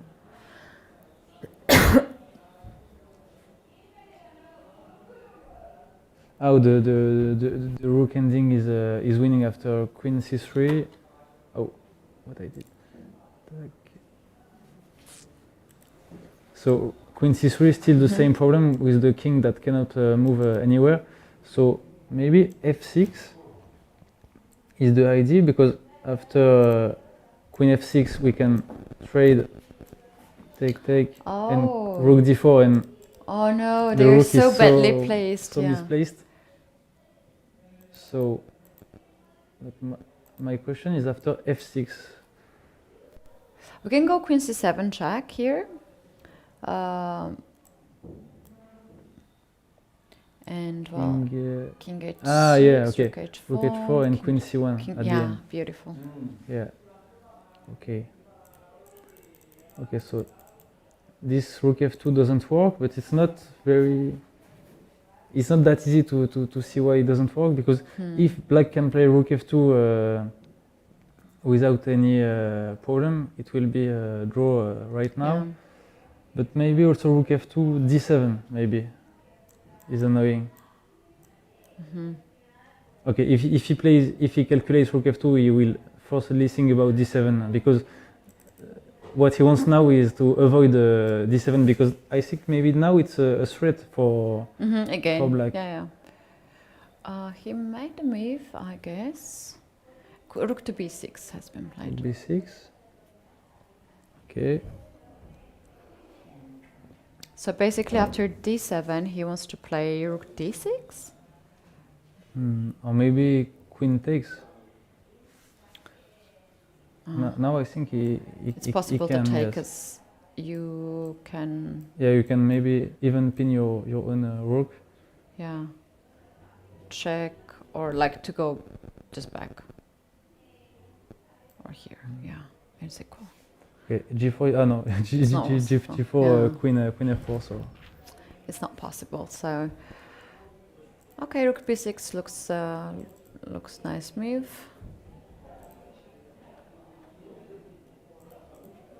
okay, so now rook d4 maybe, and the question is, does black want to trade the rook? But I'm not sure at all, because this is very very passive, and now we can just, for example, move the queen to the center, and then maybe we can bring the king into the action.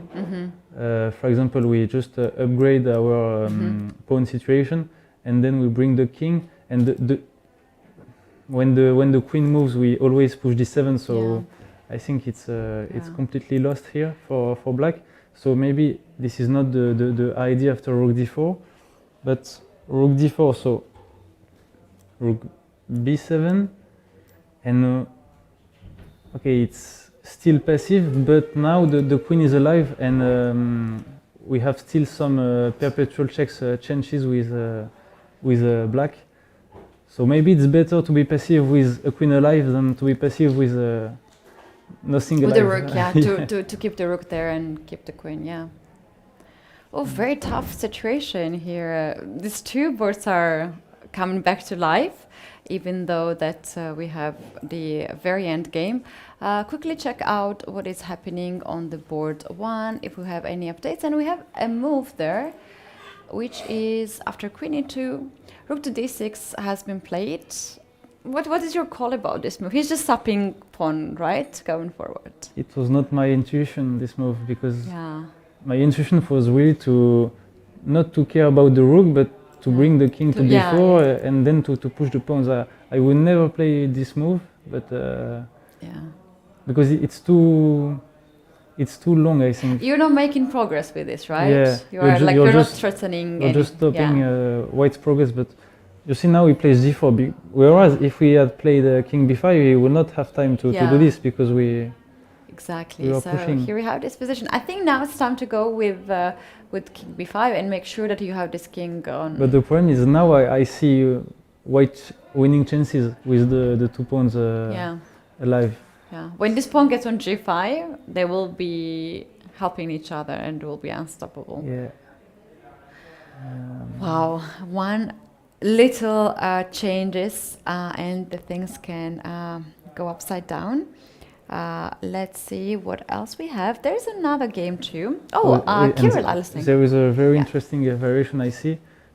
King b7, Okay. but this doesn't look natural for me. But okay, still. c3, f7, c2, f8. Reminds me the MVL against the Regazi game. Yeah, King they had some f1. crazy Okay, it's, game. this position is very, very complicated. I cannot make any judgment about this position. So, Yeah. but It's maybe funny, it, yeah. maybe They it will have three happen. queens on the board, and the engine still says it's equal. it's equal. Yeah. Wow, so difficult to proceed here and calculate every move. But the good thing for both players is like they're after 40 moves. It will be nightmare for them if they are still playing under time pressure, so they can figure it out some more things. Another rating favorite here, actually the first seeded player, Kirill Alisenko, is still playing. He was struggling in yesterday's round and lost. So let's take a look what is happening today in his game. He's playing against woman grandmaster Savita Shri from India. And this is currently the position. He just played rook to h8, attacking the bishop and the pawn. Okay, so now the bishop has to move. So maybe bishop somewhere to d2. Black will take back the pawn, and now we have to evaluate this position. So if I am in Kirill's mind, I will first ask myself what about this position without the pawn on g2. If I have winning chances or not. And I think that here, with the white king a bit far from the queen side, if we can take this pawn, maybe it will be winning. But the problem is that we will not probably be able to win this pawn, so maybe it will end into a draw, but I don't think white has winning chances too. Yeah, this bishop is not very active, but also limits the knight at this point, right? And not so clear plan what to attack in this position. Yeah.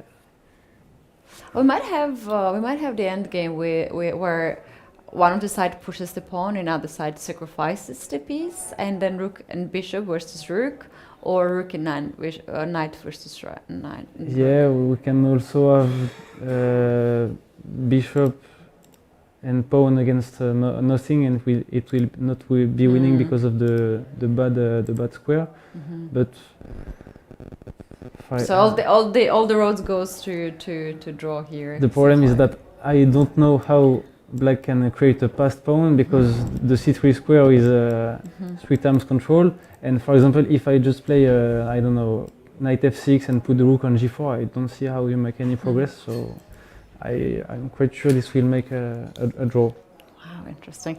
Yourself, you are playing in this playing venue, right? How's the situation there? Like, if you can describe us, like, what's the vibes there? Is it tense? It is more like fun, interesting? You mean the playing venue, the main playing venue? It's great. We at every game we fight in order to stay in the how to say in English, in the top. Yeah, top. So basically, we have in the hunt to be in the fighting for the places. No? Yeah, fighting for the. I'm in the 5 floor. Yeah. The fifth floor. The 5th floor, because the view is so beautiful at this floor. So we want to stay in like the 40 boards. It's 40 boards. Yeah. To stay in the best conditions I've ever played. So. Yeah, that's actually funny, because we have 3 playing venue in total. Yeah. And yeah, that's the best one. Okay, the others are very good, but the other one is also this one is also good because they have the best sunset. But the last one is last first. That's so good in that sense. But we have all these snacks and drinks and everything. Yeah. We don't have in much of the events. Like, how do you feel about that? That people are treated in this way. I feel very good because now I can drink Coca-Colas during the game. There is all the food I want, so I don't even have to eat before the game. Yeah, we have enough snacks.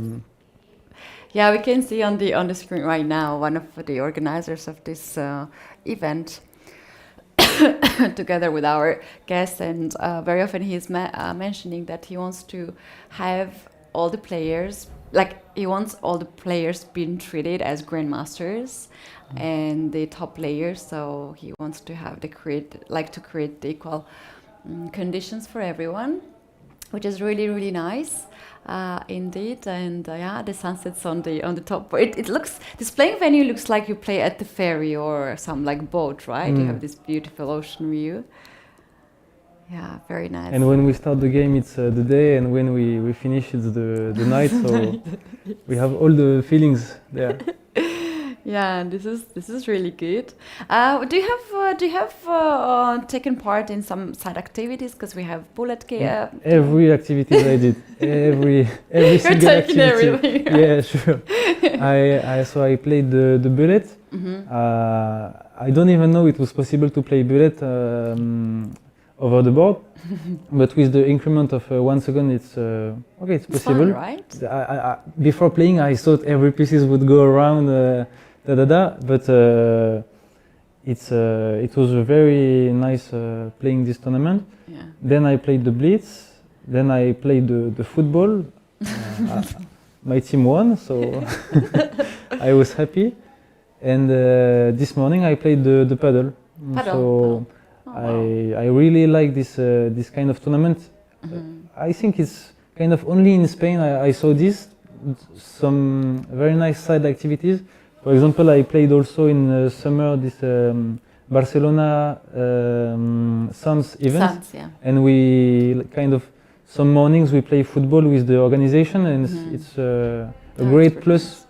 Whereas other tournaments where is just the tournaments. Yeah, and you're more stressed and focused. Another tournament that, if you love this festival, you can take a part. It is Formentera chess festival, organized with the same organization, and it is at the island, which you can just take a ferry from Ibiza. It's a Canarian island? No. It is. Balearic. Yeah, Balearic. Yeah. It's pretty nice place, and with the same structure what we have here. A lot of snacks and drinks for the players, and we also have a lot of side activities, some master classes, cooking classes, and. I did the cooking classes Which too. one did you? I did the Paella or no the with the potato and with the eggs. yeah. What's the name, Lawrence? Potato and eggs. Omelette? Yeah, but in Tortilla. Spain. Yeah, Tortilla. Yes. tortilla. We did tortilla with Marc-Andrea Maurizi, Yes. and I told him to break the egg, and he was like, I never did this. And Oh no! Okay, he's so- 17 years old. He has a lot of time to learn how to cook the egg. And then what happened? Who helped And then in the plate, when he broke the egg, there was only the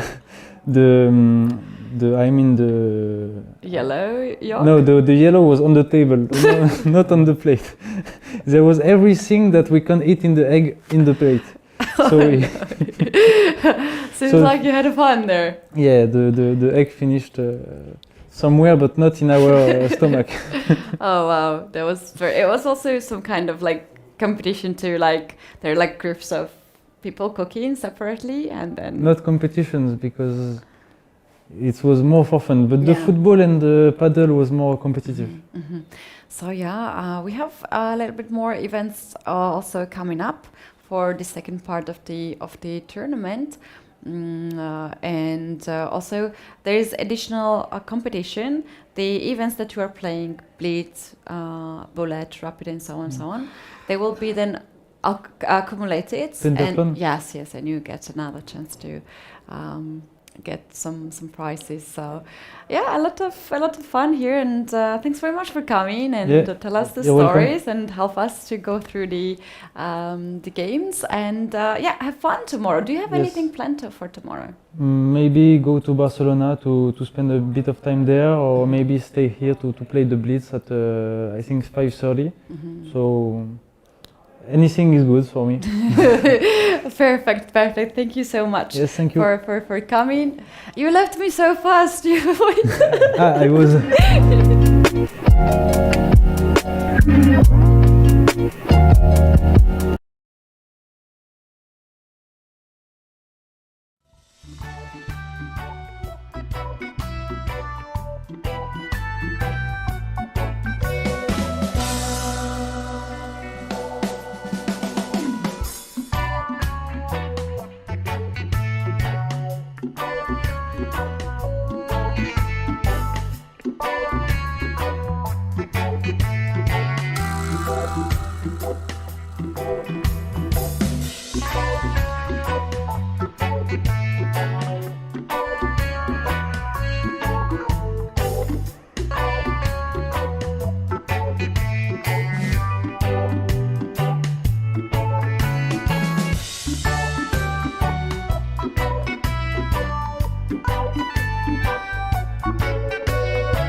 We are back in the final part of the round 5. Katy and Lawrence. Lawrence, the games are incredible today. The things are changing, the situation is changing second by second.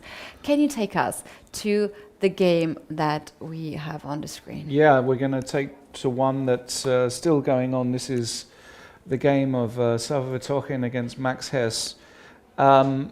It's a bit of a weird game. I think a lot of inaccuracies in this game, but we've got a position now. If we actually look at this last move. This is unbelievable. So actually, we have to see the whole combination. So white played d7, so it's a rook and pawn, where white is just a clear pawn up. Looks very good for white. Rook to h8 was an excellent move, threatening mate. Rook to h4, stopping it was excellent. And after rook takes h4, queen b2, check. Because the point is that if you take the rook first, then queen g4 check and you win. And in the game, But wait, after queen b2 check, We have no board on the screen. it's just a draw. It's a good way to make a draw. I mean, it's one way to make a draw. It's just a draw. It's a cute move. Queen h8 check. You take the queen only move. You promote to a queen. You take the rook, and it's queen and pawn. Wow, impressive. And if we go back to full screen, we can see them chatting right now. We can see Max has been so smiley and happy, and Sava Vitohin not so happy because he could win this game. He knows he could win. He missed his chance. He did, yeah. But yeah, they're chatting and smiling. That's a beautiful view we have on the screen. What a fighters, both of them. Yeah. It was a really, really nice, and they both deserve our credit for this game. Yeah, no, unbelievable fight. Oh, look at the fancy shirt. Is that Fischer on Sava's shirt? Could be Fischer. Fischer, Yeah, wow. Could be. Okay.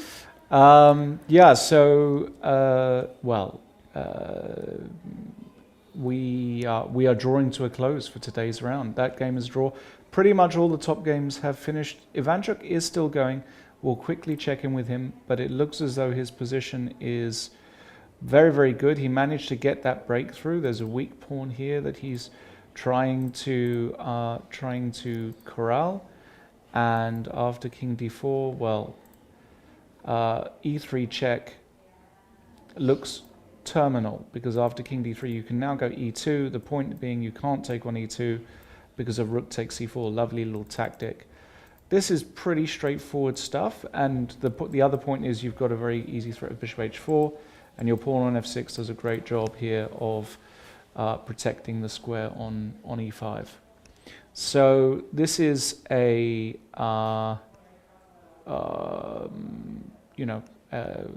just a winning position, and we fully expect Ivanchuk to find the way there.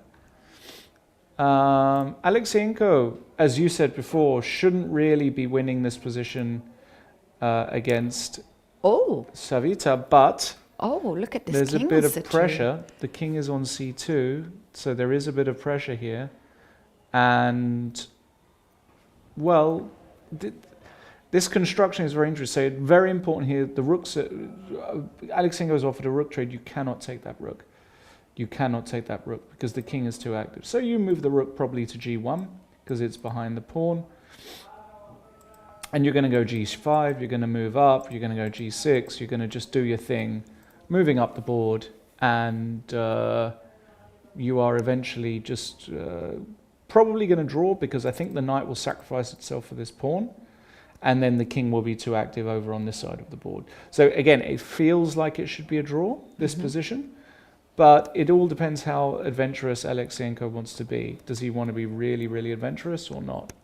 It's kind of an interesting Decision to question. make, right? Yeah, it's an interesting one. Apart from that, there's not really much else going on. We've got a few games much lower down, board 20, 21. The key games are the Alexeyenko and the Ivanchuk games. Let's see, did he make a move? Yes, he did. He played e4 and e3 check and e2. Well done, Vasily. Great stuff. And 20 seconds now for Pyotr Brezhina.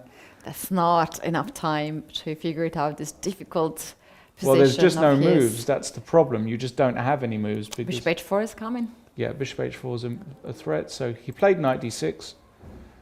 And now you can play, well, you've got to be a bit careful because bishop h4, you can take the pawn now. So the correct move is the move bishop e3. This is beautiful. Oh, I love that. To be able to play rook d4. I love that move. This is very, very nice. And after c3? And after c3, you can go rook g1. And You take rook d1. if No, you, sorry, you take rook e2 and... yeah, well, yeah, king No, d2 and anything. I meant if you take the pawn on e2. In this If you take the position. pawn on e2, Yeah, rook d1. Yeah, exactly, rook d1. So the tactics are all working out, and unfortunately for the young Polish player, he's also just got no time left, right? So it's kind of... Oh, look at the view. Let's have a Yeah. full screen of them. Oh, Ivanchuk. wow, look at this. He's He's just so small. Pyotr, 13 years old. Look at him. Oh my goodness. Vasily's just calculating. He just wants to make sure. He needs to find this move bishop e3, right? That's the point. He needs to find the move bishop e3. I think he will find it. Yeah. I think basically he will find it, and Yeah, look at him. He enjoys this position for sure. yeah, This is his thing. yeah. Right. Vasily, at this age, playing this well, not missing any Phenomenal. chances, is just incredible. Okay, so if Vasily's got 6 minutes, he's probably there's probably more than one way to do this as well. Bishop e3 is not the only way here. Actually, maybe it is the only way. Maybe it is the only way, because rook takes e2 is a real threat. And if you play a move like rook g2, I'm going to go knight e4, and then there's a knight d2 check. So if bishop h4, I've got knight d2 check suddenly. And suddenly you might even be worse, I don't know, with black. So he has to find the move bishop e3, so this is a key moment here. Has to find the move bishop e3. Yeah, this is the moment. I like that every 5 seconds Pyotr is looking at Ivanchuk's face.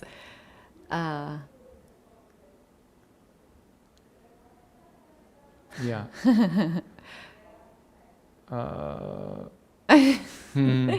Jackie Yeah, this gave is- him a back look. Checking him out, yeah. Yeah, very often you want to check out how your opponent is feeling. That's kind of like evaluation as well of the position. He's thinking 5 minutes for Jackie. Yeah, he's got plenty of time. I mean, he knows this is a critical moment. All those years of experience count for something. And he knows that if he gets this wrong, he could leave half a point on the table. His opponent gets up with 30 Yeah, seconds. with 30 seconds. I think he's just Adjusting there. himself. Yeah, maybe taking a coat. Wow. I think Ivanchuk finds bishop e3 because rook d4 check is an immediate threat. Rook g1 is an immediate threat, so it really does make sense to play this move, bishop e3. The question is tiredness a factor here, right? Is he getting tired? Well, he's about to move. Let's go to the full screen to check I think it he's out. going to do it. Yeah. I think He's ready to make the I think move. gonna He's do it. going to make a move. Look at this hand. I think he's going to do it. Calculating. Here.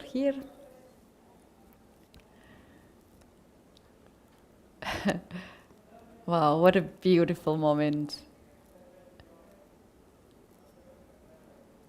You can be the best in chess at have a any age. Bishop goes There to we go. Look how we put it on the E3. square as well. Yeah. Beautiful. And now only 30 seconds Beautifully. for his opponent. But there are just no moves here Yeah. for the young Pole. Aye. 27 seconds. Let's see what move he plays. I mean, he'll end up playing a move like c3 to stop rook d4 check, and then Ivanchuk will play rook g1. Rook g1, yeah. Yeah. He'll play c3 here. There are not many moves. Knight Oh, he goes knight b5. b5. That's another move. Because he wants to try and give a check and cover the d4 square. But you can still go rook g1. You can still go rook g1. And I think he's seen it. And he's just calculating, just wants to double check. He's not in pain, he's not suffering. He's doing just fine. And yeah, his opponent knows, of course, he's young, but he's not stupid, and he realizes that this position is probably done. But Ivanchuk just going through the motions. And here comes the move, 4 minutes. I'm going to say he plays the move in the next minute. There's the twiddling of the eyebrow, the classic Ivanchuk. Very classic. You got to have big eyebrows. Mm-hmm. And he's twiddling away. There goes the nose. If you've watched Ivanchuk for years, you know eyebrow, what's nose, head, lean back, repeat. Very easy. And Yeah. there you go. I love how he's Yeah. putting these pieces on the board. Yeah.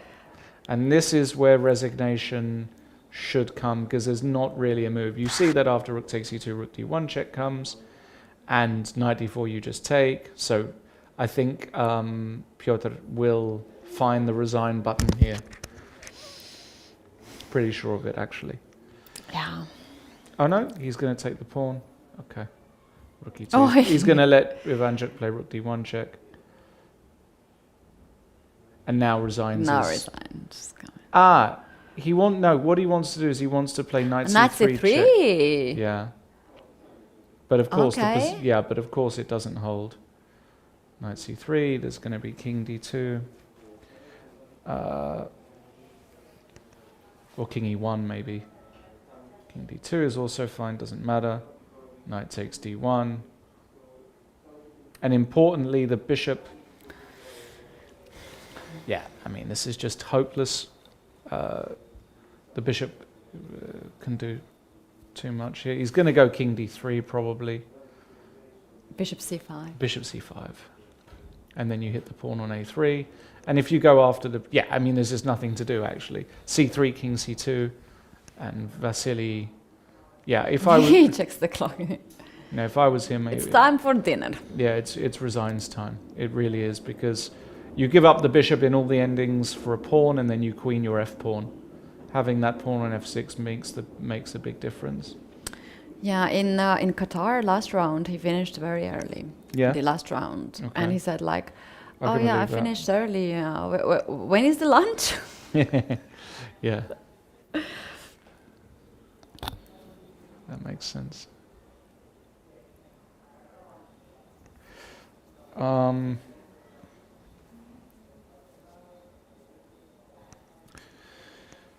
So, yeah, it's time to resign, young man. And I think once he does resign, we're probably going to wrap it up. Mm-hmm.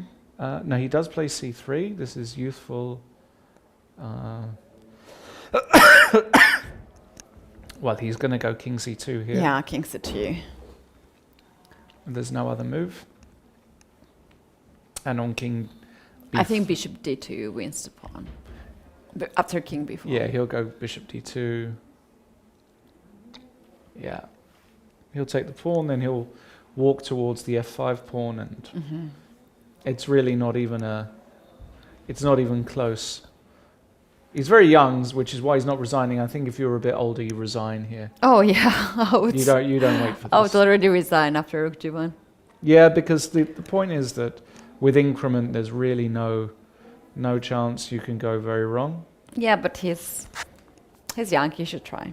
He should play as long as he can. Well, perhaps, yeah. So, Vasily, one last check. King c2, of course. And that's And it. a handshake. Good win So nice.